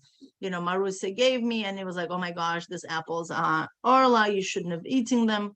And he said, now you know, so, you know, he was crying, Viegdel, and then he asked them, like, what kind of tikkun I do? And Alter Rebbe said, well, you have to toivel. And he freaked out. He's like, I'm now going to toivel in this, you know, in this river. And what ended up happening is that Alter Rebbe had an idea to actually go and discover a wellspring. So they took, you know, shovels, and they went and they started digging where Alter Rebbe told them to dig. So both of them are sitting, digging, and finally they reached the wellspring. So now when the wellspring started to you know, to fill up, it was a very, very strong wellspring that that Alter Rebbe discovered. And it's interesting because it's literally a metaphor for the avodah of the Alter Rebbe, you know, throughout his whole life. And the wellspring became so powerful and, you know, started growing, and eventually it went into that river and heal that river, right? So now why am I bringing this long story to you? That if the river is not connected to the wellspring, right, it could get rotten, basically, because they need to be that connection of fresh, pure water constantly enriching the water of the river, right? So that's the same thing, understanding the essential thoughts. There are many thoughts that go through our mind, right? But yes, if we keep that essential thought very potent and flowing, we should be able to return to it. And the waters of that thought, right? I'm just giving, a mashal. The waters of that thought will heal all the garbage that's in the river eventually, if we stay connected. So again, I'm sorry, it's just there's a lot of noise here. So what I'm trying to understand is, right? We all what I'm saying is the fallacy with this system is you're bound to have a negative thought during the day, unless you sleep all day, right? So you're saying don't worry because you can what? Yes, you could. You're going to slip during the day. You're going to be tired or hungry or whatever, and you're going to have a negative thought. That's fine. Almost, So, I'm not going to say yes. Okay. These are low-level thoughts, right? There's a higher level of thoughts, the essential thoughts. So these essential thoughts, that's what we need to worry about. So that means we don't have to if you don't go swimming in it, if you don't go swimming in your negative thoughts, if you have them and you say, okay, so I just had a negative thought, stop that, let's get back to the whatever, or let's Exactly. Let's get back to the essential thoughts. You don't need to beat yourself up. Yeah, when you say, Saratoga, like, oh, I'm gonna have a bad thought and everything crashed, I'm gonna start from the beginning. That's not how it works, because that you beating yourself up. No, right. So that you're little saying thought happened, the majority I'm of your thoughts can redirecting be it. positive. Yes, as long as your mainstream is positive, you could branch out by habits somewhere else. Just go back to the mainstream, your mainstream thoughts. Mila? Okay. Okay. Wait, I'm gonna. I think it's worth staying on this idea a little bit. I mean, I don't like to stop the flow of where we're going, but first of all, I think it's interesting that you bring the story of the wellspring, because obviously for me, it brings up the whole chapter 1 of Shara Yichud. Yeah. He talks of the wellspring. But I had an experience like 4 years ago. I won't go into all the details. Very similar, if not worse, than what that man had coming to the Tzemach Tzedek. And it was somebody very close, and we were able somehow to be extremely positive, and I never understood why. And there was a miraculous recovery, not 100%. Like what came out was like something very, very small, but compared to what could have been was completely miraculous. And we understood somehow it was from the positive energy. And as you describe, it's a process. Somebody doesn't wake up like that and they're fine. It was a long process, and we had to hold the positivity, but it's not like to bring it back to like where the thought is. It was not a thought in the neocortex. That's what it felt like. It felt like it was an ability to hold the space, yeah. To hold something. We don't even know where it came from. I even wondered if we were able to hold that space because he was going to get better. Because it didn't make any sense that we could do that.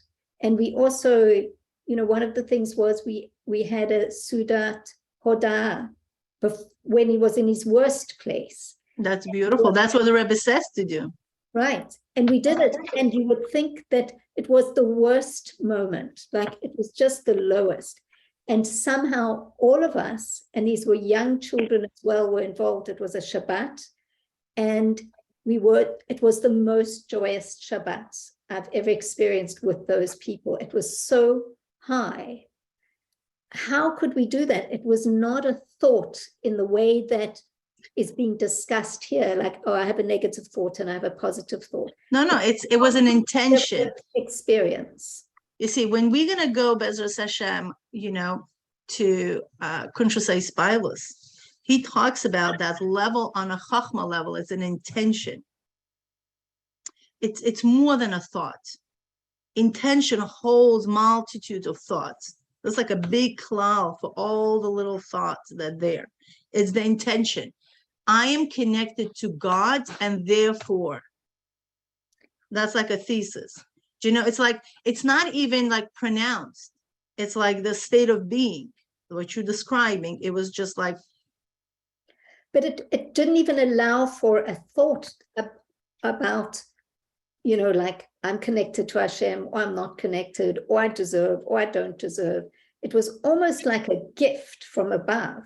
That's great. But you know why the Rebbe says all this? Why the Rebbe is taking us on this thought process? I always wondered, like everything starts with a question and an answer and a debate and and all that, right? It's not because our soul, our Nefesh Elokis has these questions. Nefesh Elokis lives on a totally different plane. All what she sees is her and God. That's it. Nothing else exists, right? So obviously, we don't need to go through this hishtalshelus of back and forth and this and that. When the Rebbe describes us like that, he's answering our analytical mind's question that will pop up. What the Rebbe could have done? Okay, guys, 5 minutes here. This is the definition of bitachon. Good luck. And that's it, right? He could have given us the end of the Sicha. Why we need to go through all this? And the Rashi said kipshutoi and midrasha and all this. And you're like, sometimes your mind falls off with the analysis. And you're like, why you need to go through all this? You could have just said us the end of the Sicha in case closed. But here's the thing, is because in order to eat that piece of information, our mind would need to break it down. Our mind would need to understand it. And our Nefesh HaBahamis, our animal soul, all what she worries about, this world, how this world works, etc., etc. So all this process is for her to understand. All this process is for her to say, yes, it makes sense. Because if she's on the board with this Bitachon situation, right, we have much more chances of actually succeeding implementing it, as opposed to having this fight of Emuna, that where our soul throws us with this big cloud. Hashem is everything, everything is Hashem, Trach good, Vayzayin good, right? And then you don't know how to implement it. And your Nefesh HaBahamis says, oh, please, a doctor said this said that. There's a medical research, right? And all these beautiful things, that all the ammunition that our animal soul has against these ideas. So, that's why the whole Chassidus brought down a question, answer, back and forth from this aspect, from that aspect. And you feel like that kafakela type of thing, right? Is that you're really providing an alpi seichel explanation to your animal soul, to your intellectual soul, right? That's like, oh, yes, that makes sense. And once the Nefesh HaBahamis agrees and says, wow, that's profound, it makes sense. That's exactly what we want, because that energy, she's no longer fighting us. She's being transformed.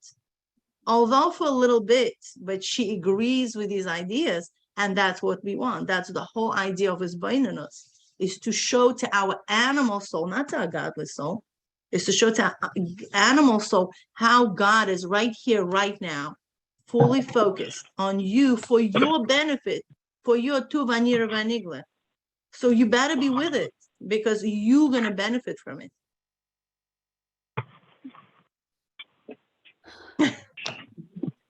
Okay. So that's where the transformation happens with, with this. Okay. So, so the essential thoughts, yes. So we need to keep that, that wellspring flowing with our beautiful thoughts of connection. So if we divert further, like somewhere else, we always know where to come back. If we don't prepare that flow, then we don't know where to come back. Then that will take us who knows where, right? That thought. Okay.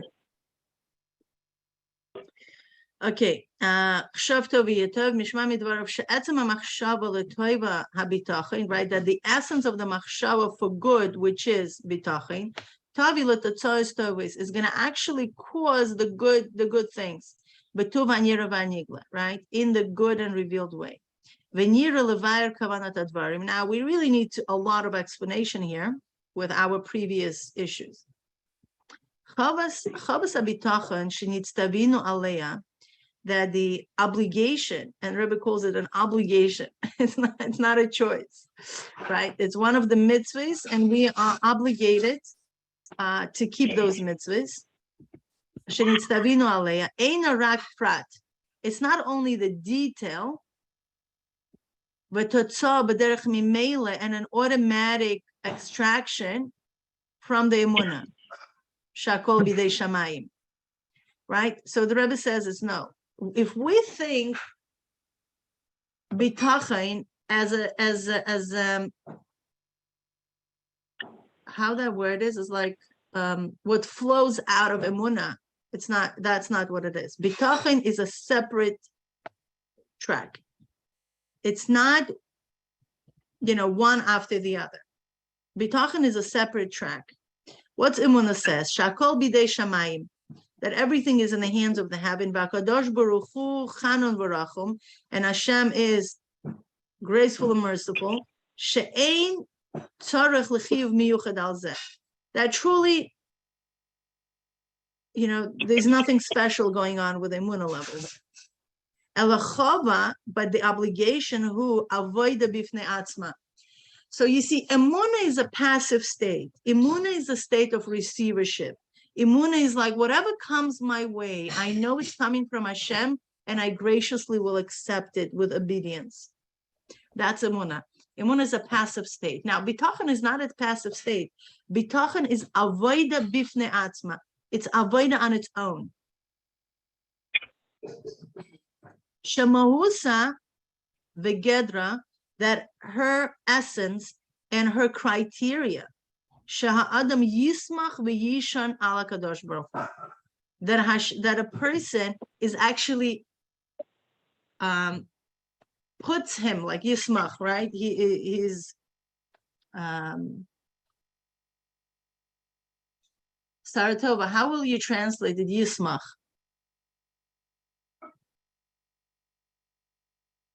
Yes, wait, yismach? I'm sorry, say the sentence then again. Yes, yismach. Okay, the sentence. I'm sorry, because I'm not looking at it. I'm in a public place. Shaha'adam yismach v'yishan ala kadosh baruch hu. Yismach is rely on. Rely on. Thank you. That's what. That's all you wanted to know. He's gonna rely on and lean. Yishan as lean. When you lean on something, like I'm leaning on this table, I'm leaning on a wall, I'm leaning on whatever it is, right? That a person is actually going to rely on and lean on Hashem. That's the whole avodah of bitachon. That I'm leaning on Hashem, meaning I'm realizing that the whole situation is not my boss, it's not my husband, it's not my father, it's not my mother, it's not my brother, it's not my sister. All these circumstances that I'm in, it's not it. I'm leaning on Hashem. That's all. Like literally leaning on Hashem. Ad sheyashlich kol garolei b'yad Hashem.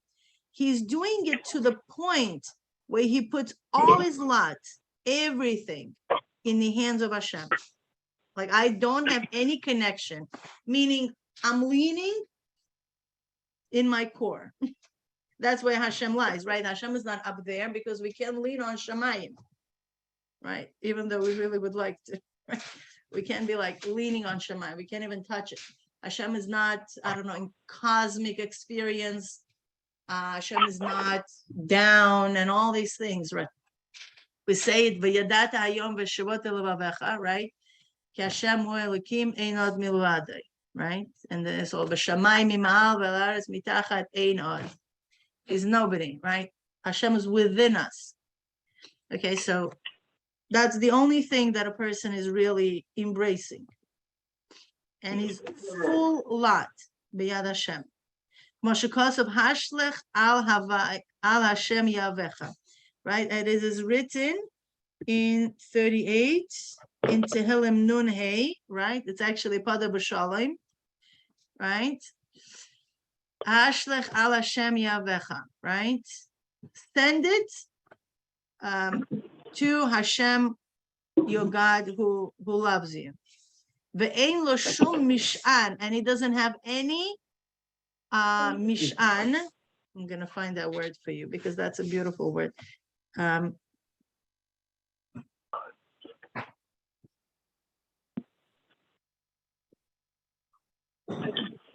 He doesn't have any support in his system of priorities. He doesn't have any support besides Hashem. V'yesh lomar, right? And there is to say, Shezoi hakavana k'mo shekosov b'chavos halavavos, that this is the kavana that Rabbeinu Bachya brings down in Chavos halavavos. Shebitachon hu, that bitachon is like an eved, like how do you translate eved? It's slave, like a slave which is captured, and only his master could make a decision. Like nobody else can make any decisions. His whole hopes and whatever it is of anything about his life is only on his master. Like he doesn't have anybody else who has any control. He's relinquishing full control to Hashem. And therefore it is understood that bitachon, in this bitachon, in Hashem, who ba'ofen she'ein matzav tivi mishane klal. Obviously, the physical circumstances, right? The natural physical circumstances at all don't take place. Because if I am leaning on Hashem and only Hashem, who cares about what's happening around me, right? In terms of like what the doctor said, you know, what my bank statement is saying, whatever the situation I'm in, right? Whatever the tzar I am in. V'gam im al pi darkei hateva, that even though, according to the ways of nature, nimna she'inatzel, right? There is an obstacle that he will be saved. Harehu somech al kadosh baruch hu, but he is leaning on Hashem. Ve'ein she'eino mugbal b'chukei hateva, chas v'shalom, that he's not limited by the laws of nature. Right?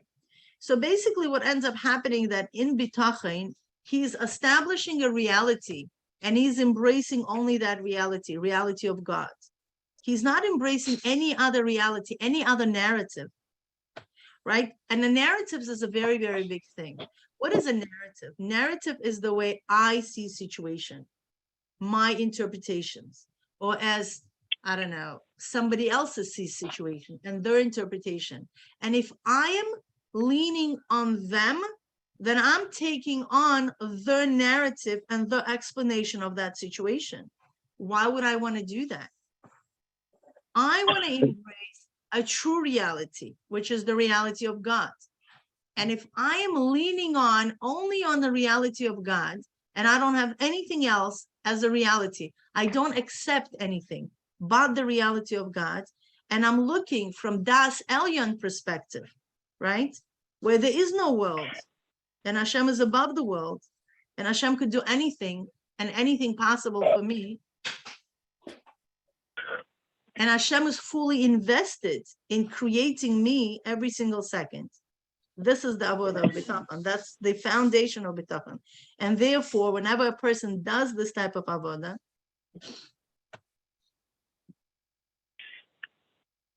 okay, and this becomes the foundation for the bitachon of the person that Hashem is going to do for him good in a good and a revealed way. Even though, according to the cheshbon, according to the analytical mind, he deserves to be punished. He's not deserving this chesed. Why? Because we live in layers, right? And if we're living, even in Torah, there are layers. If we're living in a layer of my relationship with God based on some kind of calculation, so then the recipients of that godly energy, it's also going to go through that filter of me receiving based on a calculation. But if I'm breaking through that paradigm and I'm embracing the essential qualities of God, not how he shines through the world, how he shines above the world, I'm embracing that reality that Hashem is beyond the world. And I'm connecting to that essential self. Hashem is giving me back on that level. Does that make sense? Or I'm complicating it? No, that's good. Okay. Ein hapirush b'bitachon, that the explanation of bitachon is not shema amin, and the Rebbe underlines it, that he believes, right, that it's Emuna. Shekivan shechazde Hashem and bli medida. Right now, the Rebbe is going to twinkle the idea of reward and punishment, right? So sometimes people feel like, oh, I believe that the chesed of Hashem is bli medida, is without any measure. Okay, bein l'roi, bein l'misha ein l'roi, between those who deserve and between those who don't deserve. Lachein hu yikabel echazde Hashem blu shum avoda mitzidei. And therefore, he's going to receive the chesed of Hashem without any work on his side, right? A person might think like, oh, that's amazing. Bitachon is like, Hashem is just going to give me, even I'm worthy, I'm not worthy, just kind of for free. Rebbe says, no. Because if we are to believe that, then we're undermining the whole principle, which is one of the 13 principles of faith about reward and punishment. If we're going to think that Hashem is going to give me regardless to what I do and what I don't do, because Hashem is such a kind guy, he's going to give it to those who deserve and to those who don't deserve, then we're saying that the whole idea of reward and punishment doesn't exist. But the Rebbe says, no, it does exist.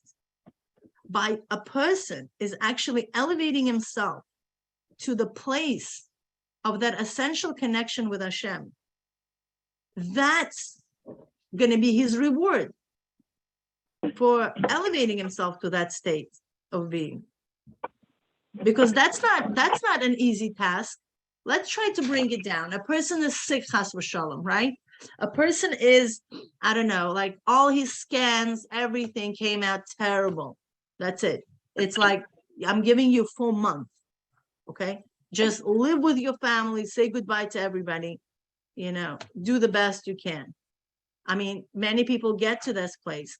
Now, a person who has bitachon is not going to get intimidated by what the doctor is telling him, because he knows the true reality that this doctor is not the one who determines, not even his body that determines. He would need to be traveled to that essential connection with God and be 100% sure that by him connecting to that reality, which is above scans, above the limitations of body, above what medical field had to say, and above any projections that they might have of feasibility of him to get healed. All this is going to be quite a hard thing for him to do. And he's going to bring that reality, I'm healthy. That's the channel that he's going to travel, that healing. And that's going to be his reward. This healing that Hashem is going to send him is going to be his reward. And the same thing Could I ask a question? Sure. Sorry, go on, I'm sorry. No, go ahead. I'm just trying to.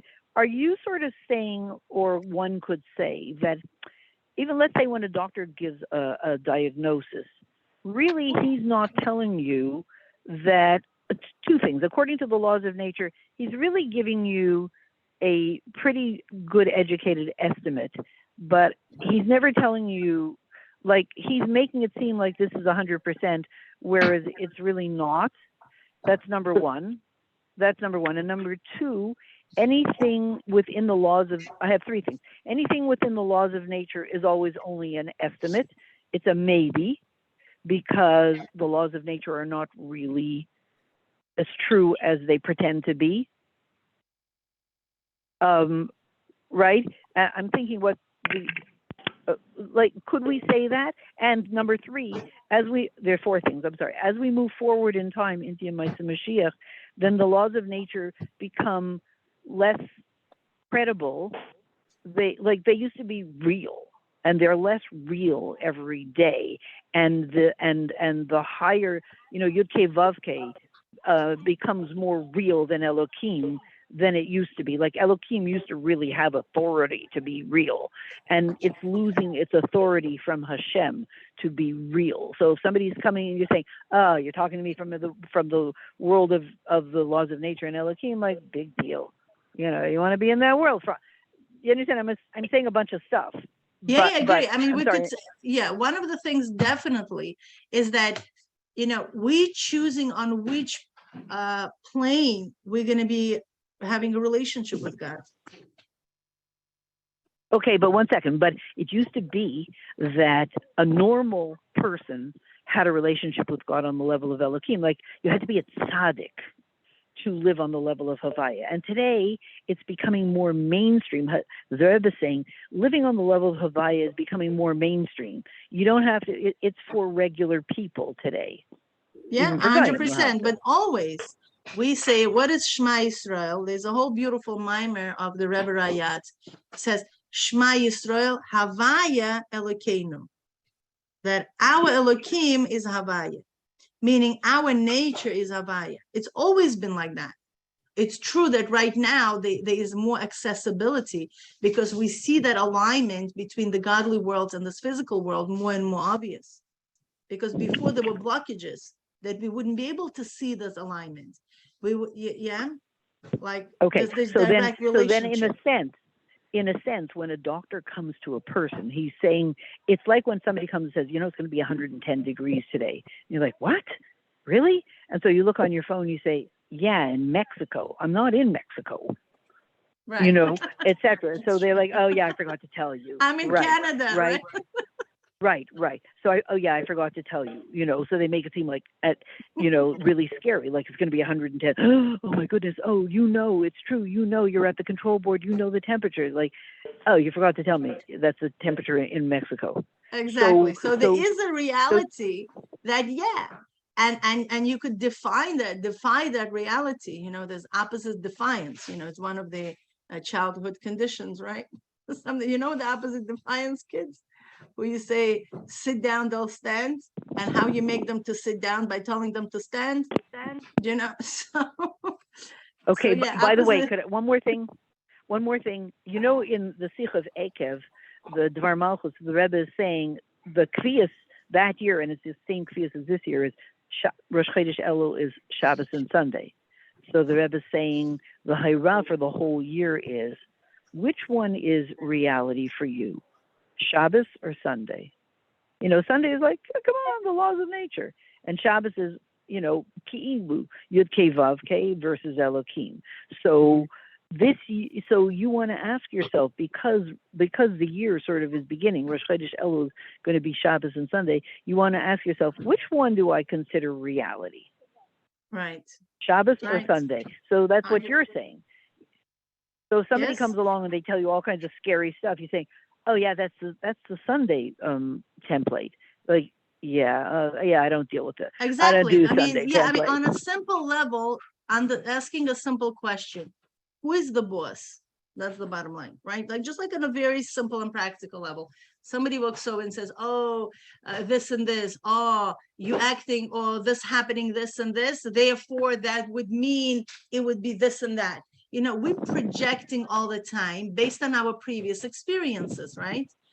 For example, a mother who had terrible relationship with a husband will prepare her daughter, you know, like, you know, don't trust guys, don't do this, don't tell your husband this, don't, yeah? Do you understand what I'm telling you? Why is it? Right. Because she's coming from her standpoint, from her experience of the world. And therefore she's warning, right? But no, 1 second. Why would the daughter would want to embrace that reality? Because according to God's reality, it doesn't have to be that way. It doesn't have to be like that. We could think greater than that. And there is this koach hayuli that will allow for things to happen differently. Who said it had to happen this way? Now, let's go back to the Sicha because we actually could finish it. I'm seeing that we are by above. Because it's very interesting. The Rebbe is going to bring it back to Moshe Rabbeinu's situation. Because remember, we started with Moshe Rabbeinu. Okay, so how that could have been different. Okay. Right? That that a person might come thinking like, oh, I don't have to do anything. Hashem is going to give me for those who deserve, for those who don't deserve. And the Rebbe says no. Because according to this, we are battle the whole idea of schar v'aynish. Ela bitachon hu avoida v'yigia b'nafshay. But bitachon is truly an avoida and exerting, his soul. A person is really exerting his soul because he's constantly seeing one thing with his external eyes, and he has to go back internally and realign them with the essence of God. That's where his avodah is going to be. But who maybe at Chazdei Hashem, and he actually by this avodah is going to cause the chesed of Hashem to come. As a result of his yigia and his exertion in bitachon in Hashem. And how is it? Through the person. Complete bitachon, truly, with the depth of his soul. Rak al HaKadosh Baruch Hu levad, only on Hashem. To the point where he completely, in full tranquility, he does not worry at all. He doesn't have anxiety, okay? In modern language. And this awakening that he's going to create by his state of being, Gufa Pa'elis, by itself is going to activate Shakadosh Baruch Hu mitnaheg imoy ba'ofen zeh, that Hashem is also going to act in this way, right? Shemeitiv imoy, that is going to do good to him. Gam im lule zois ein roy lezeh, that even though he's not really, that innocent, okay, and he doesn't really deserve this, but because Hashem is going to see this alignment with his essence, as real as day, more real than his diagnosis, more real than his financial projections, more real than his, shalom bayis situation, whatever the story may be, right? That Hashem is more real to him than all his external environment. Hashem says, wow, he's really cool. Let me give him, look at him, right? And this is the whole essence, the toichen of this mitzvah, Bitachon b'Hashem, right? Have bitachon in Hashem, and etc. She'adam tzarich lahashlich as Yahweh al Kadosh Baruch Hu, that Hashem has to send his whole being to Hashem. Sheyativ lo b'tuv v'yira v'yigla, that he's going to do to him in a good and revealed way, visible and revealed. V'kasher hu somech ach v'rak al Kadosh Baruch Hu, and when a person is Somech, I again forgot the translation of that word. Only on Hashem, levat. Okay, only on Hashem. And the Rebbe puts in parentheses a beautiful thing.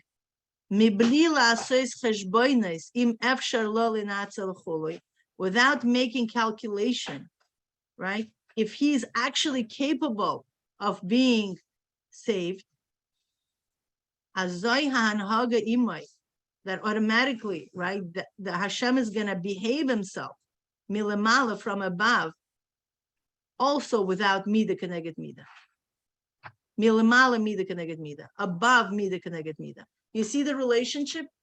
You forget all the cheshbonuses. Can I be saved? Will I be saved? Am I worthy to be saved? Maybe I did something wrong. Maybe I didn't do something wrong. But the doctor said this, but my mother said that, and my father said that, and my husband said that. How is it going to be, etc., etc., right? This is our analytical mind. So when the Rebbe says, when we're going to just forego this, Hashem is going to forego mida keneged mida. So I'm going to say, okay, no problem. You putting this off, you giving this up, I'm going to give that up. Right? Isn't it that's by itself also mida keneged mida?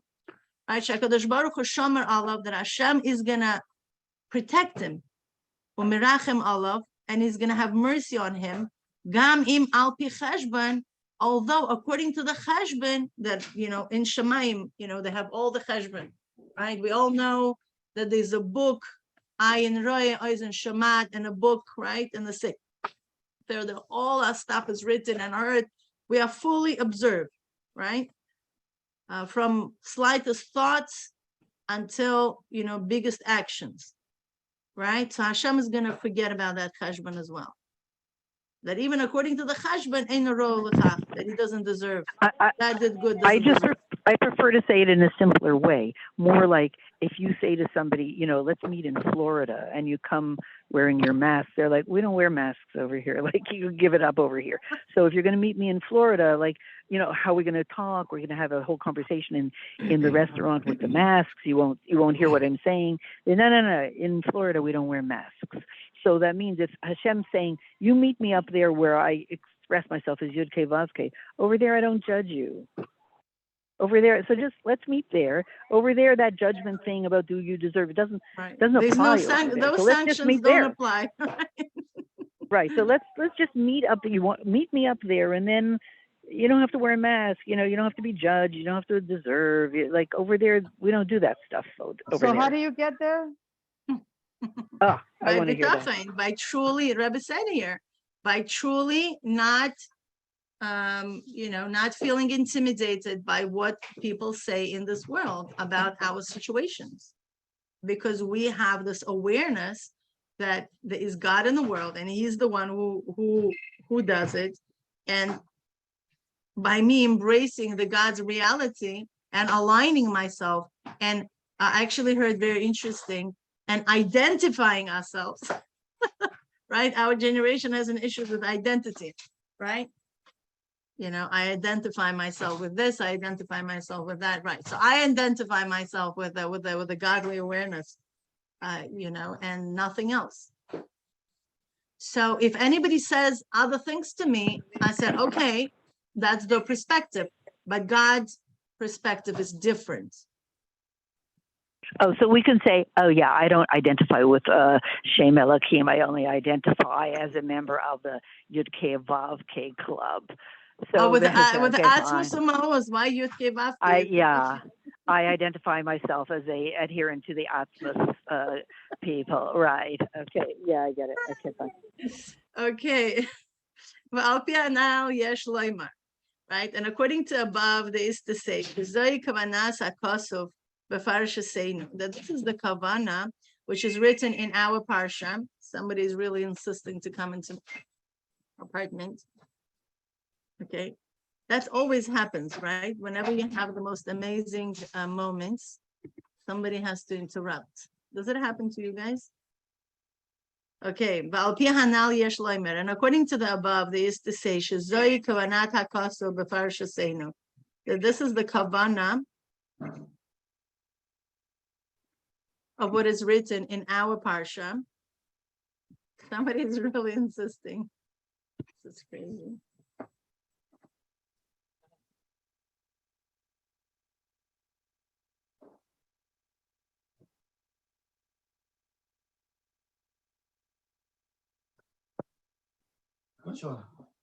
What's going on there, you know?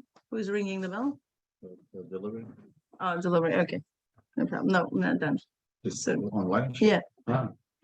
Okay. And according to the above, there is to say that this is the kavana of what is written in our parsha. Okay, right? That talks about. We're going to go back now to the fear of Moshe. That talks about the year of Moshe. Sheshama meha ivri, that he heard from the Jew.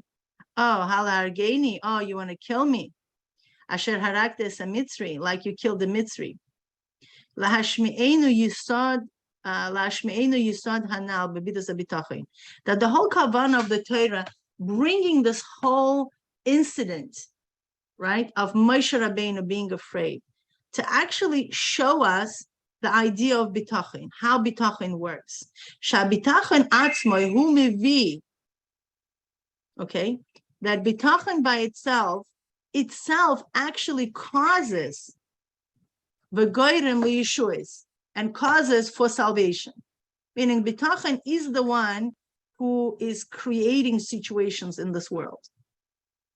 Okay, umikalel hein, right? Ada shamela, and from this general idea, we could also learn the opposite.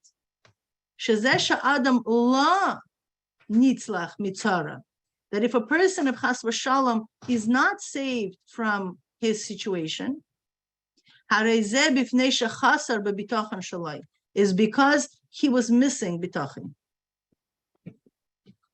Okay, so that's a very powerful statement to me. V'zeu mashakaso v'yar Moshe, and this is what is written. And Moshe was afraid, and he said, "Oh, the thing became known." Right? If we're going to pay attention to how the psukim are positioned in the text, that right after that, v'yishma Paroi, and Paroi heard. So it's like literally like v'yar Moshe, and Moshe was afraid, and right after that, and Paroi heard. V'yivakesh laharag es Mitzri, and he, at Moshe, and he asked to kill the Moshe, and Moshe had to run away. Why is it? Kivan sheMoshe haya yira l'nafshe, because Moshe was afraid for his life. V'lo batach b'Hashem, and he did not have bitachon in Hashem at that moment. Shelo yova shum hazek chas v'shalom mi pe'ulosav hatovos, like that he didn't have bitachon in Hashem, that no bad could come out of his good actions. After all, what did he do? He protected the Jew. Lahagen al Yish Yisrael, to protect the Jewish man, me'a Mitzri, from the Mitzri that was hurting him. V'lo achiach, right? And also, what else did he do? He was rebuking two Jewish people who were Nazim, who were, arguing with each other. Harezeh garam, and the fact that he didn't have this bitachon, and he kind of doubted the fact that no bad could happen from his good actions, right? Harezeh garam, that's by itself caused v'yishma Paroi, that a Paroi heard. Esadavar, this thing, v'yivakesh laharag is Moshe. And he asked to kill the Moshe to the point that Moshe had to actually run away. But Ula yesh loimer, and maybe there's place to say shezeu gam diuk loshrei, that it's also this diuk. It's whatever. Diuk is diuk, right? The diuk of the expression. Clarification. Thank you. The clarification. And afterwards, I want to know what he was supposed to think. What would have been the best thinking. He obviously thought not the best thoughts, supposedly. I want to hear what the best thought would have been. So the Rebbe is going to answer that. Okay, because we look in the pasuk, it says v'yar Moshe, right? V'yomer, and he said. So achei noida b'adavar, right? And he said, now the thing became known.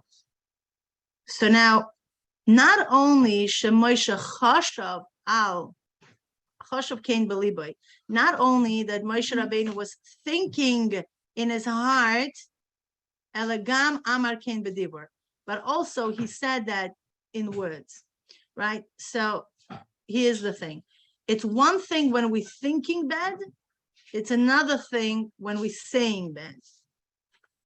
Because that's the Yishtalshals, we're bringing things more down, right?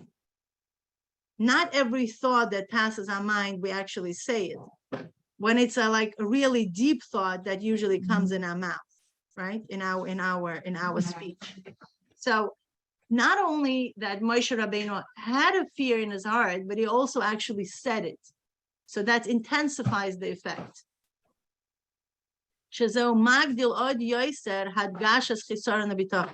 And it's also brings out, right, the chasar bitachon, right, the fact that he was missing bitachon. Shelozu bilvat she'ala tachshash b'machshavasei. Then it's not only that it's only came to his mind, but it also was expressed in the speech.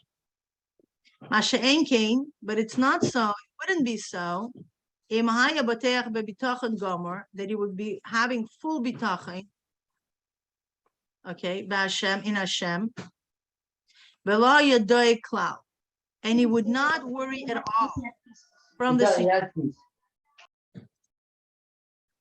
And he wouldn't worry at all from the situation that he is in. What was the situation? That's like, wow, the thing became known. He wouldn't worry. Okay, right? That he was afraid that now it became known, and what? Oh, Paro is going to hear it.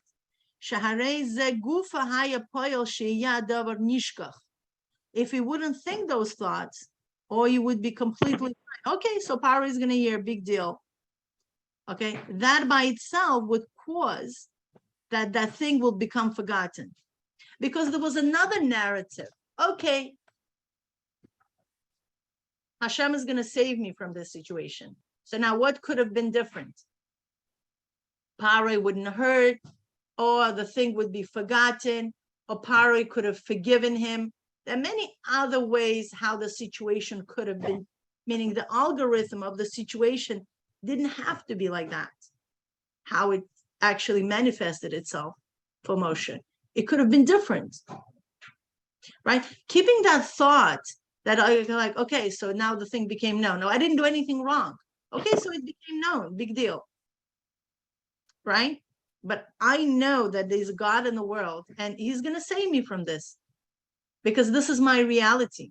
This is Hashem is above all this, right? These are the thoughts that Moshe could have embraced, and the algorithm of manifestations would have been different, right? I'm not relating to it. So I'm just saying I'm not relating to what I would need to think if I did such and such a thing. Like somebody told me yesterday, whatever, they're running a day camp and they taught the kids a certain hashkafa, and then some of the shluchim objected, blah, blah, whatever. I'm not going to go into it. And the person who runs the day school there said, oy gevalt, maybe they're going to stop sending their kids to my school now because they saw a picture of the Rebbe, whatever. You know what I'm saying? So what, okay, whatever. So what would, let's say the person said, you weren't supposed to show them, talk about the Rebbe. Okay, and now they're not going to want to send their kids to my school, and this is my parnasa for the whole year. Okay, so let's say I run that school. What should I be thinking? So like, what do you think? Talk What about do you the Rebbe, think? we had What a do you think policy. I don't know. In other words, obviously, I You shouldn't know, be I thinking, had that, oh, no.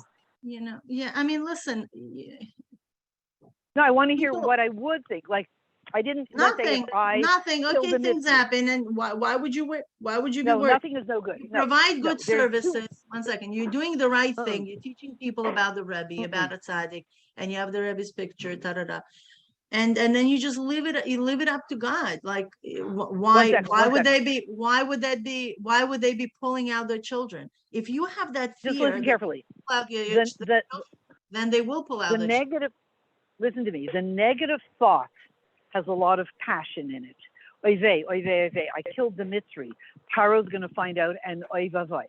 That thought has a lot of energy and passion in it.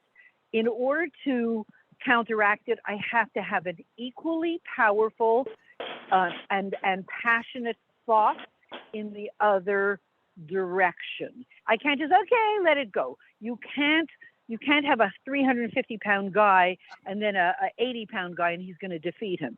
They have to be equal You weight. could. Well, why are you But saying why you not? can't? Wait. What about Bruce Lee? My Okay, the childhood why hero. can't be. 1 second.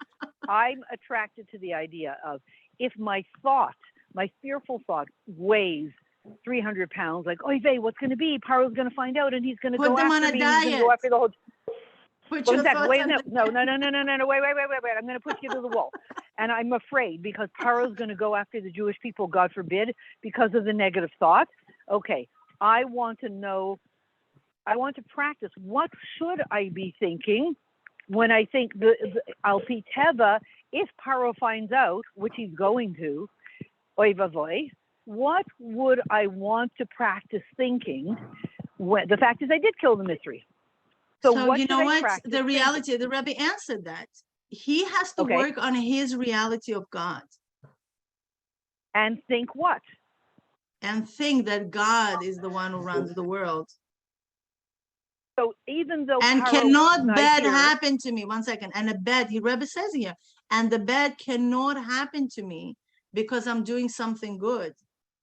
I'm bringing the reality of the Rebbe, of coming closer to Hashem, of Chassidut, of all these things to these children, and I'm educating these children based on the Rebbe's Ratzeh, how bad things could happen to me. They cannot happen to me because I'm doing the right thing.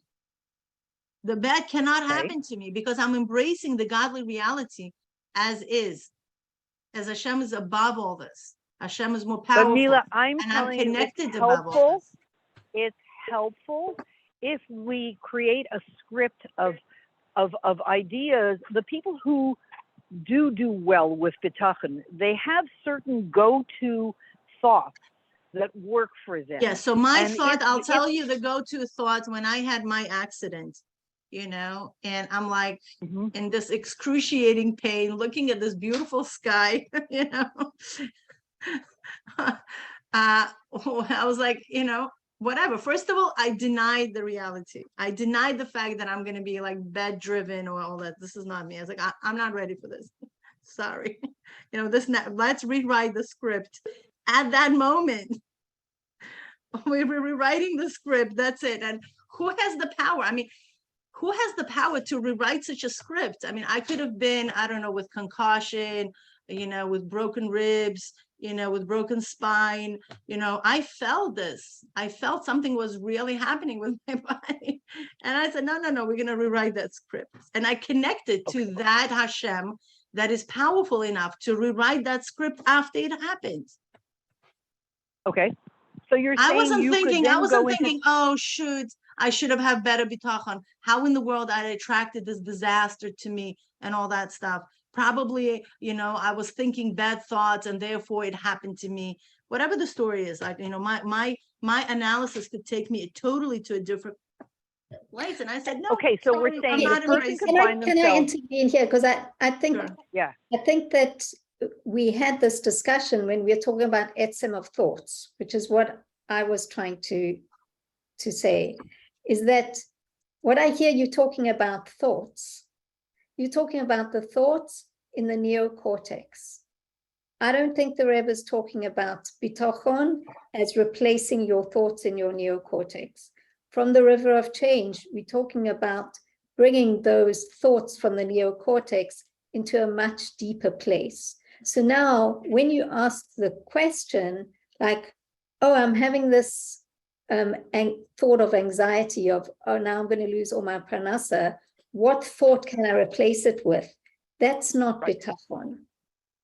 That's something else. That's like the day 1 of the river of change. We are talking about day 40 or day 80 or day 120 of the river of change, where you've done the work. Because bitachon, the Rebbe says, Bitachon is work. Now, we're not used to doing work, spiritual work.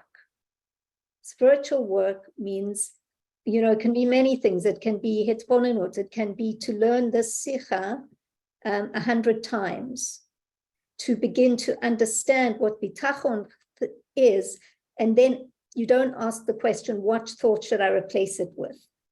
Because it will be in a different place. What I was trying to explain with this young boy who was actually in a coma for many weeks, it was not a thought. If we had been in thought or tried to replace a thought with a thought, nothing would have happened. Bitachon functions in a different place. It's in the etzem of the machshava. It's not the neocortex. It's true, but at the same time, we need to begin applying, right? 100% agree with you. You're talking about when it's already in our cerebellum, right? When it's already like so integrated, it's in our state of being. It's in your heart. But Mila, that's what allowed you to, in that moment, activate something. If you hadn't done 30 years of hitbonenut in the Rebbe's Torah, who can say whether you would be able to do what you did? You wouldn't, because it's something that's ingrained. So when somebody comes and says, what thought should I replace for my anxiety? It's the wrong question. But I agree with you, but at the same time, you begin with it. You enter into the river of change just from your neocortex.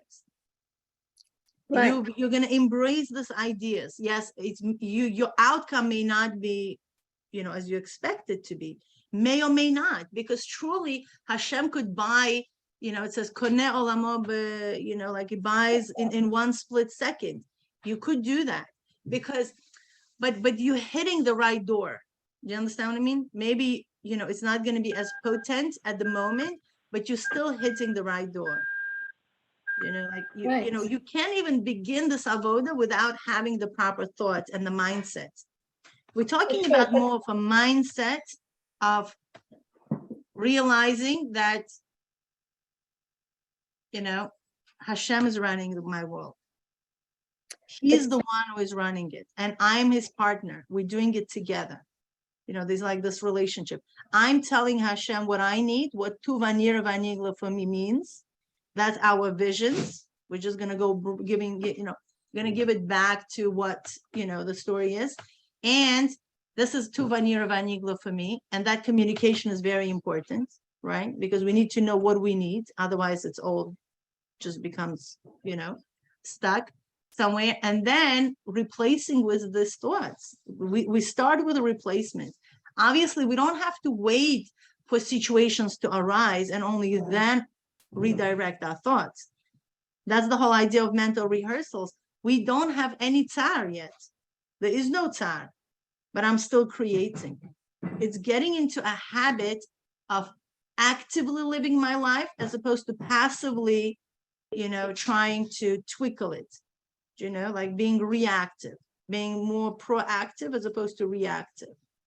It's true that, sometimes the situations arise that shake us, to our core, and whatever is within us, will be spilling out. But I still believe that even in the neocortex, it's still going to be a better situation to find the replacing thoughts and then slowly integrate them through the mental rehearsals. But that's the whole point, is that it's not just one thought that's going to save you, because that thought's going to disappear really quickly, that it is a process, and it's a hitbonenut. And, like you described, that the Rebbe is taking us through pratim, not just giving us a klal here. So the process of bitachon is also that. It's in the pratim, and it's in the klal, and it's back and forth. Right. So I'm just saying that to insist on giving an example here of how bitachon works, you're not going to be able, you can give an answer, but really the person has to come up with the answer. It's true. Whatever, how they can be thinking greater than the environment what they're pressed with, based on the analogy, because the Rebbe gave us a skeleton. How are we aligning our thoughts? Where is the head of the thought? The head of the thought is that Hashem is the one who runs the world, not people, not doctors. Wait. If we're saying we rely on Hashem, we don't rely on, let's say, what the doctor says. Well, the doctor, forget the doctor. He's expressing the laws of nature. That's also Hashem. Like, let's rephrase it and say we rely on Hashem when he expresses himself Essential as being, right. rather than as Elohim, right? Because the same Hashem is telling the doctor what to say, because the laws of nature are telling the doctor. He's not a maniac, the doctor. He's quoting you from the book of the laws of nature. And who is the laws of nature? Hashem, the same Hashem. He just has a different name when he's acting. So we can't say, like, I trust Hashem, I don't trust the laws of nature. Well, who, right? He is the laws of nature. So, but I'm thinking, if I could say this. So let's say if I would, if God forbid, like when I fell on the floor, I did not think, oh, no problem, my body's made out of rubber, so what's the big deal? Why not?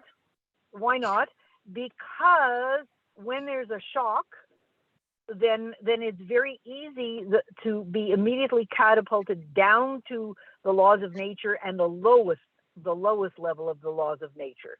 The fearful part of the laws of nature, not just but so I think the trick is, and I have no idea how, when there's a shock to the system so that everything kind of goes into blur, like, wow, what just happened? What's going on? That we bounce into Yud K Vav K rather than down into the depths of Elohim. But that comes with practice. I agree with you. I think that it comes with practice, and that's the whole idea of rehearsal is. The whole idea of rehearsal is that you're rehearsing that reality 2 times a day on a constant basis. And a Jew, we do it 3 times a day, actually 5 times a day, right? We say Moida Ani Brachos, and then we have Shacharis, then we have Mincha, then we have Ma'ariv, then we have Kriyat Shema Lamita, right? What are these activities about? Even when we say a bracha, we say Baruch Atah Hashem Elokeinu Melech HaOlam, right? So as a Jew, you are being reinforced to acknowledge Hashem's essence in almost every single detail of your life. You are forced to do that. There is no way you could be, fully embodying Torah mitzvahs without having that reality aligned, right? Can I just say something? When the Rebbe is talking about that Hashem runs the world, and right after that he says that Hashem is Hanun V'Rachum. Is that the wording? Yeah. I think a lot of us are missing out on that part. At least I am. One of my sons said to me, "Ma, if you believe that Hashem is a good guy, you'd stop being afraid." I think the idea that Hashem is out to get us and punish us and it's just so ingrained in us that the idea, at least in me, the idea that Hashem is a nice guy and he's only nice it's for me, that's my stumbling point. I know he runs the world. I just keep forgetting that he's a nice guy. That he's a nice, right? Yeah, that's an interesting point, Avi, what you're bringing out. Yeah. And my Hashem is being a nice guy, right? Well, it says and Hashem my stumbling point, right? Add some tov. So my stumbling point would be if God forbid, lying there, in your case on the sidewalk, in my case on the floor, if I had trained myself to say, no problem. Like when I was on the floor, I was like, okay, what am I still in one piece, right? And so if I had trained myself to say, no problem, my body is made out of rubber, there's one more piece to it. If somebody were to come along, they call me like, what's going on? Well, I'm lying on the floor. Why are you lying on the floor? Blah, blah, blah. Well, I'll call Hatzal and I'll say, I'm going to be fine. Most people get angry. Like most people get angry when they see that you're trying to live in UK Vav K about your own life. Forget about their life. they're like, what is wrong with you? Why aren't you scared? Why are you like, oh, it'll be fine? Like people are threatened by hearing about people who have bitachon. They don't mind afterwards, but the shaf ma'aseh, if somebody had called you at that second and said, Mila, where are you? You said, I'm lying on the sidewalk in front of Lubavitch Yeshiva. They're like, what are you doing there? You say, well, da-da-da-da. And Mila, and you say, no, it's going to be fine. They would start screaming at you. I mean, unless maybe you've trained, people but the average person would be annoyed because so why should I worry? I mean, Saratoga, why should I worry about what other people are thinking? I'm so perplexed about what I am thinking. Leave me alone with what other people are thinking. I cannot take on that burden. Okay. Why should I? So if it doesn't bother you, that's good. I'm just saying for a lot of people, it does. Like they're trying to have bitachon. Because I'm just saying, I remember with somebody in the car, we came off the Palisades Parkway, we came to the George Washington Bridge, and it was bumper to bumper traffic. And they're like, well, we're going to be here for half an hour just to get on the bridge. And like the whole Palisades, the whole FDR was, and I said, no, you're going to see in 5 minutes that the whole thing is just going to open up. And they got very upset. And they said, I can't stand when you talk like that. They got really upset. And I said, why? But you learn about that stuff. They say, because you're not for real, because you don't live it. So when you talk like that, it's fake. I can't stand hearing you say that stuff. And they were really annoyed. And then I stopped talking. And then 5 minutes, I'm not so good. I just, said it. And 5 minutes later, they said, okay, there's your miracle. The traffic did open up and we just drove. But they were really annoyed to hear this, like, yeah, it's going to be fine. They couldn't stand it. And I find that that's with a lot of people. Yeah, I mean, what, like in that, what do you call it? Sicha, the Rebbe says that a person should not worry about other people's midas when they do avodah samoichin. Yeah, they shouldn't be like, whatever, like we don't have to have a spylus over what other people are having. Do you know what I mean? Okay. And the last thing is, so then if they say, but you're not a dugmachaya in this, like half the time you don't believe it, and half the time we are working on it. We are working on it. And I say to them like this, and proudly so, and they get so upset. We can't stand when you say "and proudly so." We hate it. People go crazy when I say "and proudly so." Like I'm not a dugmachaya and proudly so, and people go nuts. I'm just saying the other side of the coin. It is part of sometimes people's life. Right. But you know what? Let's not, again, I'm going to insist on that. Let's not focus on what other people are going to be talking, thinking, saying to us. Okay. They might be also sensing, our, not being so stable with that. So they could say that. Absolutely. It also could be, but whatever it is, now the question is, what does this mean to us? And that's I think the main, yeah. Okay, so let's read the last thingy. Okay, umikan lamadnu gam hora lamaisa b'poel, and from this we actually learn teaching, practical teaching. Ksha'adam pagea b'minias v'yikuvim al shmiras Torah mitzvahs, right? Whenever a person is being confronted with obstacles that hold him back from keeping Torah mitzvahs. Now, keeping Torah mitzvahs, there are 6 mitzvahs that a person actually does with his heart.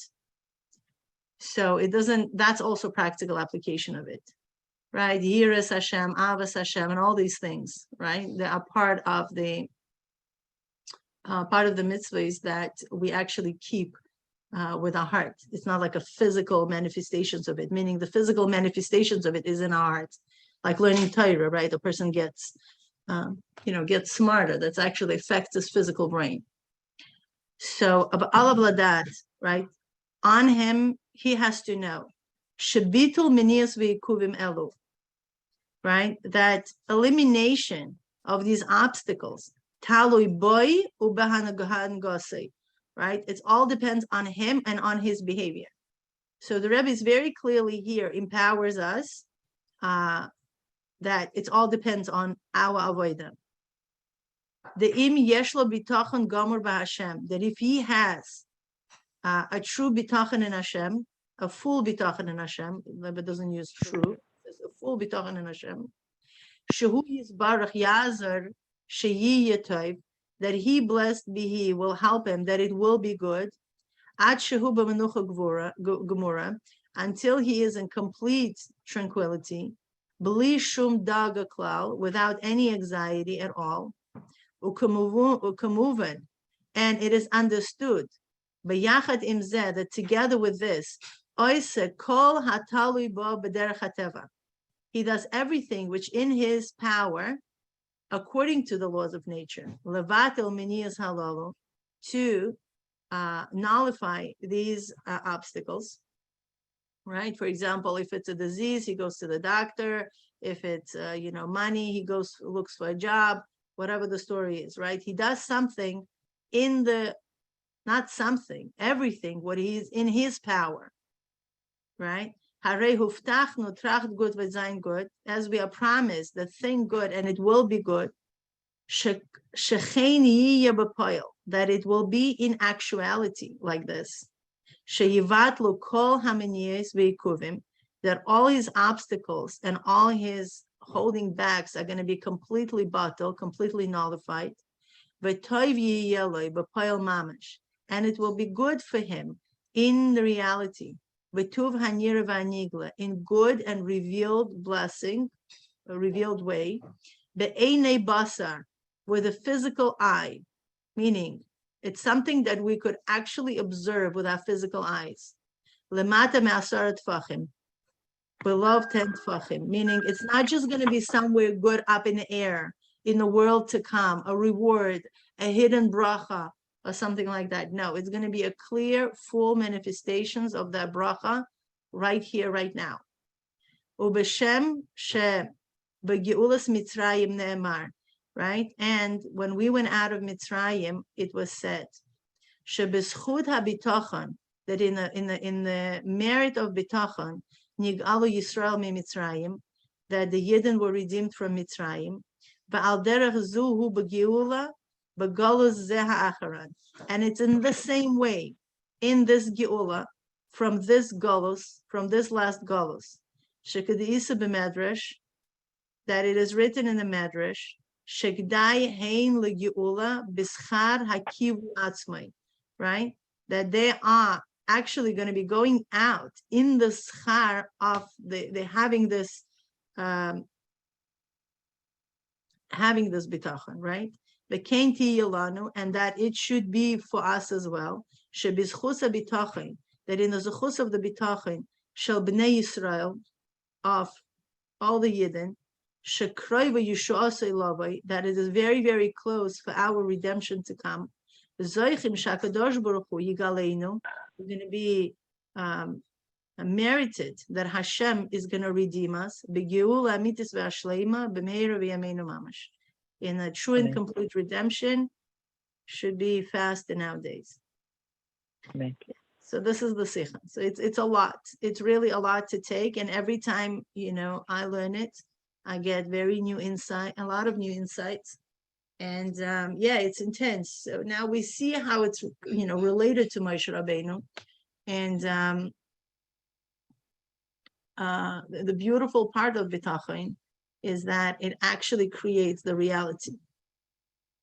It's like you make that reality. It's not like everything is predestined, and no matter what you do, no matter what your avodah is, things are just going to be happening to you.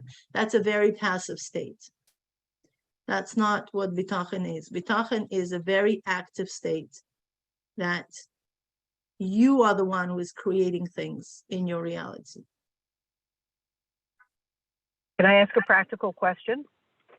Sure. Wait, you want to say more stuff? No, I'm done. That's okay. So, for instance, thank God. I'm not dealing with medical things. So, my big, people would laugh at it, is like I can't stand living with drug dealers behind my house, eight feet behind my house. So, and I have this dream, that Jewish families will eventually buy, all the houses on that block, especially the house behind me.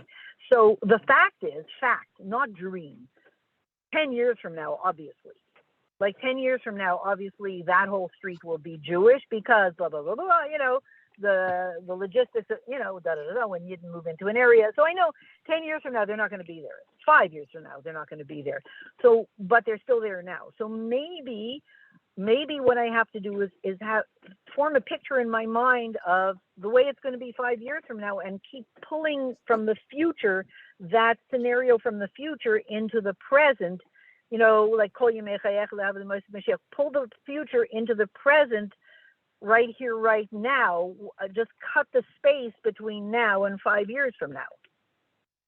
Yeah. You know, like cut this, you know, like a string, just maybe picture me and that house, looking at that house right now. And then picture me 5 years from now looking and say, oh, you know, such nice Yiddish neighbors 5 years from now, and give each one a color or something, each picture, and then just picture the two of them coming together so that, you know, let's say the pink picture of the 5 years from now comes and eats up the green picture of now. Just bring it to right now and keep doing that in my mind.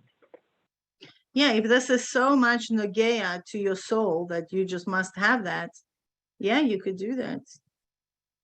Okay. 100%. Okay. Or the that's same thing, even when it comes to refuahs, we know that fact, a few years down the line in Yemais Mashiach, everybody's going to be completely healthy. Oh, I have to, wait. It's a family member that I cannot, excuse me, 1 second. Yeah, I mean, regarding the healing, you know, there's a very beautiful letter from the Rebbe writing to somebody who is not well, where the Rebbe says very clearly that, you know, what's going to bring the refuah to that person if he's going to be already acting and thinking that he is healed. And that's by itself what's going to pull the refuah. So how would he be acting if he would be healthy? Let him just act that way. And it's a very interesting letter. I mean, I could share it in a group where it's like, you know, this beautiful law of attraction in the most practical way, that by a person carrying himself in a particular frame, that's by definition is going to be attracting what he's, you know, what kalim he's carrying himself into. So that's, you know, the Rebbe gives us, you know, very interesting tools as to, you know, how to behave. And that definitely what, you know, aligns us into reality. But let's not forget the avoda part of it, which is, you know, the skeleton. On what premises a person is going to have a bitachon that, you know, tuv hanira v'anigla is going to be happening to him in such a way that, you know, regardless, you know, whether he's worthy or not worthy, that's by definition him behaving himself in the context of Hashem, and that Hashem is above nature, and that he is intimately and essentially connected with Hashem. This is what is gonna in a way activate his Yeshua from that particular situation.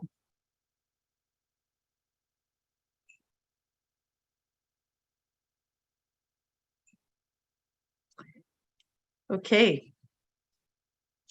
So anybody has any questions about the Sicha? Thank you so much. Kol hakavod. Thank you. So yeah, so the discussions, you know, I guess to be continued in the group. It is a lot to take in, and I guess once we, you know, pound on it and discuss it and you know, review it ourselves and over, that's, you know, what will help it, you know, this knowledge to be integrated and permeate our being. Amen. Okay. I'm sorry. I keep logging off and coming back. So, okay, you're saying if we just learn the Sikha many, many times, I feel like as always, when the Rebbe gives practical Sikhas, he really leaves out the steps in between and leaves it for us to fill it in. Like he does 1, 17, 42, 90, 93. He doesn't take it step by step by step by step by step. If he did, then no one would ever ask the question, so how do we do that? Because it would be so clear. Well, you know, why you say that?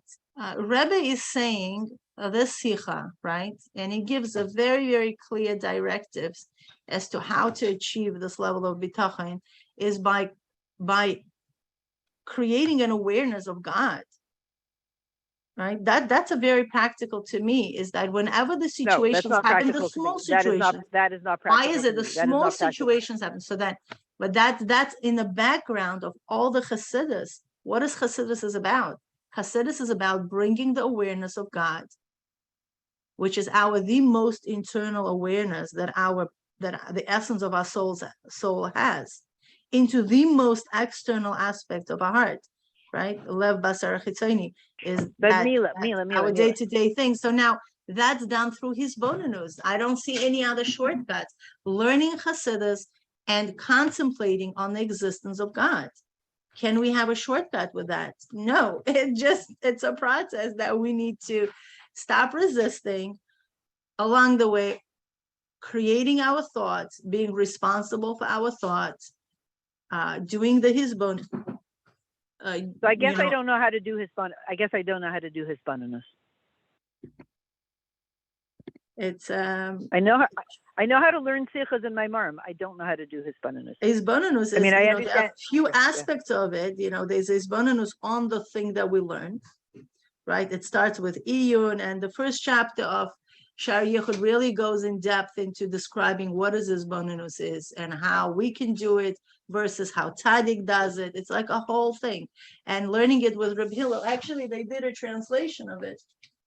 I learned the first chapter of Shar Yichud several times. No, but then So I'm saying, but it's like if I say to you, okay, and now put 2 teaspoons of honey in the cup. Unbeknownst to you, that's thousands of steps. It seems so clear. So just put 2 teaspoons of honey into the tea. There are literally thousands of steps for somebody who doesn't know how to do that. How to get honey onto a spoon and move it over to the cup and get it. It's thousands of actual steps for anybody who has to relearn how to move their body. It's I literally understand. thousands of steps. So, Okay, so I mean, what do you think it means? I don't know. But I know that obviously I don't do it well enough. So we can ask that I our don't- frontal lobes a question. Our frontal lobes know how to answer this question, right? What would it be like living with bitachon? Keep that open question and see what your mind comes up with. But ask that question. Your frontal lobes are your CEO, right? Just look up and say, what it would be like to live with bitachon.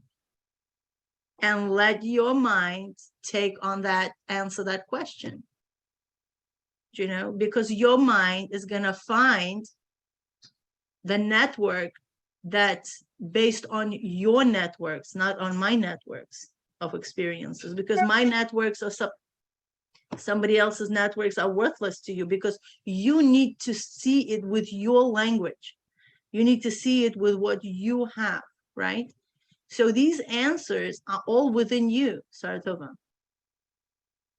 So ask yourself that question, and your frontal lobes are right there, beautifully designed by God to provide you with that answer. Like you just ask, like, what would I look like if I would have bitachon?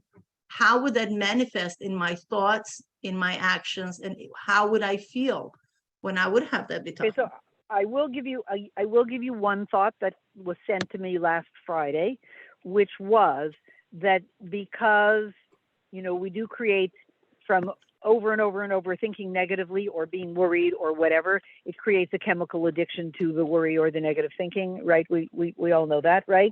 So not we all, but right? That that's kind of basic. Okay, and therefore I thought of the idea that it's not simple to undo an addiction. If a person has, God forbid, a heroin addiction, it's not simple to undo it. You know, even if they go for rehab, it's not simple to undo a strong chemical addiction. And most of us are strongly chemically addicted to worry or stress or negative thinking or whatever. So I thought one of the ways to do it is at the moment, I don't know, it's not so easy to do for yourself, but let's say if somebody calls you and says, oh, what am I going to do? This and this and this and this. So the first thing is come up right now. Just tell me 3 thank you Hashems for 3 things that you want to thank Hashem for that happened in the last hour. Then wait a few seconds and now tell me the problem. What you want to do is weaken, you want to balance it a little bit with a brain ways that, right. So it's like, it's so that the negative thinking doesn't have full control over your chemicals and the hormones in your body. You know, just 3, and if you can catch yourself, I tried it after this method was sent to me. So I tried it for several days of, you know, when I was like, oh no, what's going to be, I'm not going to get there on time before Shabbos, or like, I'm going to get there too late to set up, whatever. So I was like, wait, okay. All right. Thank you Hashem. And I forced myself to do 3 thank you Hashems before. And then I said, okay, if you want, now go back to the, oh no. But I needed to just break down that immediate reaction. Yes. Immediate reaction, immediate response to a stressor. Right. And like I think Joe Dispenza says, you know, you want to, is it him or one of them, all those guys who do that research, you want to just lengthen the space of time, what you just said, from the something happens and the reaction of like, oh no, you want to just lengthen the space of time, give yourself a buffer zone. That's great. So that you provide. Yes. So that provides you that you put God first, right? You first just acknowledge what things are working out in your life right here, right now, before you're going to be fully invested on what is not working out in your life right here, right now. Right. And from a chemical point of view, because you're reinforcing at that second the ain't it awful chemicals. Oh, it's so terrible chemicals. So now what you're doing is you're throwing in from left field, ain't it good? Oh, wow, it's so good chemical that just sort of confuses your system. Your system's all set up to go into a whole soap opera. It's so terrible in my life and this and that. And you just add a little bit of oxytocin to that cocktail, right? Right. A little bit of dopamine and oxytocin just to make it, and that's all. And within the gevurah. And your system gets just a little bit confused, which is already a good thing. It's plenty. It just gets a little bit, and you're not supposed to think of 3 things that you're grateful for if you saw the situation positively. That's too much. That's already asking too much. Just think of 3, like, thank you Hashem. Oh, it's raining now for 10 minutes. Okay, the grass, you know, so that's good for the grass. That's it. Unrelated. Just 3 thank you Hashem. You kind of confuse the stronghold of like, it's terrible, life is terrible, Ad Masai. You want to confuse, because the Ad Masai thing is so strong, you want to just confuse it a little bit. You just want to say a couple of yechi, right? Before the Ad Masai. Kind of, yeah. Kind of, right. Okay. So that's about as far as I got so far. That's great. So keep asking. If you're going to ask your frontal lobes 2 times a day, I'm sure, you know, you'll come up with more and more network, and you're going to magnetize whatever is that your mind, you know. So then there's one other, I'm saying this is the other thing that's coming to me. At the end of the day, or when maybe not when you're tired, you pick a time of day when you're going to do a cheshbon nefesh. You know, you're going to do a reckoning of how the day went. And the homework is you have to, after looking through the day, you get like $1,000 per day when the end of the whole reckoning is, hey, it was a good day. And if you come up with, well, wow, what a terrible day, Ad Masai, you have to pay them $5,000. You know what I'm saying? So it's worth it for you. So I, like, whatever I do, I have to go through the whole list of like, how was the day? And at the end, it has to add up to, remember, you know, Bittel, what was it? Bittel idiot. Remember that, you know, with the guy in Russia. So at the end of the day, you have to come up with Einod Milvad, like it was a good day. So no matter you say, oh, and and she said this and it was so terrible and he did that and this happened and I crashed my car last night and we had to get a new car and so what's the summation of the whole thing? It was a great day. What are you, nuts? You just told me a whole bunch of things to prove that it was a bad day. Listen to me, I get paid $5,000 to say it was a good day. That's cute. No, because I'm saying, like, I have this obsession with watching Joni Mitchell interviews now because I'm trying to figure out what that whole thing was all about. And it's very interesting. And they said, how did you produce so many songs and so much amazing music over all these years? And she said, I was under contract. Basically, they paid me and said, we're going to pay you whatever it is, $10 million per year if you produce, 20 amazing songs per year. So she said, I had to do it. Basically, I had to do it. I got paid to do it. Right? So it's a very cynical answer. But so if we make a decision, I get paid, and Hashem really will pay us. It doesn't have to be money. He'll pay us in whatever currency he wants. At the end of the day, according to this Sikha, the Rebbe is kind of saying, if you at the end of the day you say, so this and this and this and this and this, so so what's your conclusion about the whole day? What do you mean it was a good day? How do you say that? I don't know. I'm getting paid to say it was a good day. So you have to sort of, and then you have to kind of go back and look at the day and say, come on, who are you fooling? And then you say, well, it is true that even though it smashed the car, it was actually only the tire, not even the wheel, just the tire. So we got a new tire. And even though, and at the end, oh, so actually that's interesting. It was a good day. So it's an interesting homework. At the end of the day, I always have to say it was a good day. Let's say. I'm just thinking I never thought of it before. I'm just thinking, you told me to ask my frontal lobe. So this is what came up now. That's great. So, for me, I keep asking that question. It's like one of those, questions that constantly being asked, what would it be like? What would it be like? And I think that's what the Rebbe is asking us to ask. What would it be like in a Geula? Just asking consciously this question, how my life is going to be different, way I'm going to be living, how I'm going to be interacting with my kids, what emotions I'm going to be embracing, what thoughts I'm going to be embracing, how it's going to impact my performance of mitzvahs, my relationships, and all that stuff. I think it would be good to have a WhatsApp group called It Was a Great Day. That's a river of change. Just post there. Okay. I can't have another group. I'm telling you, I feel I agree. Right. I cannot have another group. But that's excellent. Just make one achlata that, on the second level, which already the second group is moving to, we can have one of the assignments is that what good things, what let me count my blessings, Right. And equals, and this and this and this and this and this, sort of giving an overview of the day, and then equals it was a great day. And yes. They all have, it always has to add up to it was a great day. So if it's not adding up, you have to go back and review your day again to find stuff in that you didn't even bother noticing that will add up. You need 2, 4, 6, 8, 10. You hit 10, then you can say it was a great day. So you need to find either 10 little things or 5 medium things or 2 big things to show that, oh, actually it was a great day.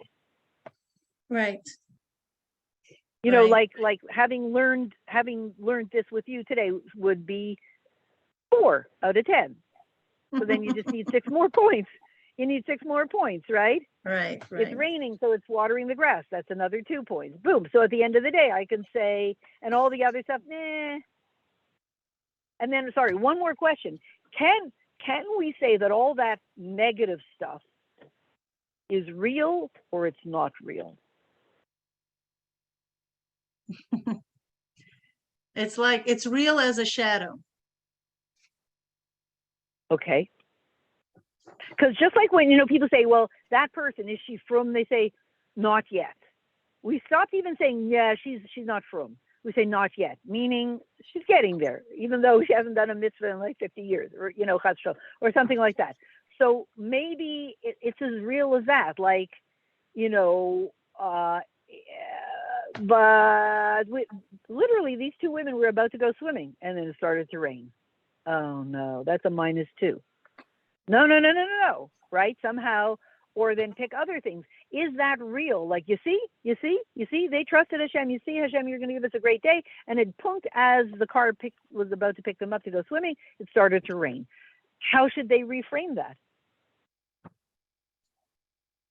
I don't know. It's hard for me, like, to be, you're really asking to like focus on the koach level, but there's a chayus and then there's or. I don't know what went on with them. Does that make sense? Like it's very hard for me to think what they should have been thinking because I'm not them. Okay. Yeah, I think let's not complicate it. Okay. I hate, let's just say what it means for us right here, right now. I don't know what they should be thinking about, and I'm not going to be thinking what they should have been thinking about. No, I'm not asking what Yeah. they should have thought. Can I say the fact that they were about to go swimming and it started to rain, that's a good thing. Does it feel good? Not yet. At the end, those people who missed the plane, Arik Sharon and the Rebbe said, you're important enough that they'll wait for you. And they didn't. The plane will wait for you. Don't worry. He said, but I have a reservation. And the Rebbe said, it's okay, stay in my office. You're important enough that they should wait for you. And they didn't. And that plane was hijacked because they were looking for him. The hijackers went on the plane for him. And the Rebbe made sure he didn't get on that plane, but didn't say that's not a good plane to go on. Tova, you're talking about Gamzul Teva, meaning to look whatever's happening to say, no, this is for the best, Hashem, if Hashem is doing this, then this is for the best. I think, like with your example of the girls, the ladies who wanted to go swimming and it's raining. So, okay, so it's for the best if Hashem is doing it. That's Emuna. That's Emuna level. Right. Gamzul Tova is Emuna level. This is good is a Bitachon level. And sometimes it's concealed, but that reveals it. The Bitachon reveals Tuv Hanir Vanigla in things. The Ishgamzu is Bitachon. So maybe we need to train the body to dance we're not going to say on tragedy, God forbid. Annoying things. This was annoying. This is not tragic. Let's start. Yeah, I don't. Yeah, for dance. Me, yeah. I mean, let's think about it, and then Bezos Hashem will meet next time. Let us cook with it. Let us cook with it for a week. See, like we already given enough in our neocortex. Now we're gonna ask our frontal lobes. Come on, give me ideas. Sorry, the frontal give lobe me some visions. Yeah, the frontal lobe is the creative part. Yeah. Just give me visions, give me ideas, give me, come work for me, right? And then we'll kind of like buff it around. Don't worry, we're gonna have a lot of yichudim with different parts of everything. What we're gonna learn is gonna start realigning with this. Okay, Beseder. I really have another meeting in 10 minutes. So yeah, Baruch Hashem, thank you, Mamash, so much for everything. And Good Yom Tov. It's very special. Yeah, very, very special. Baruch Hashem. Thank you. All have Bitachon. Thank you. Bye bye. Amen. Thank you. Bye.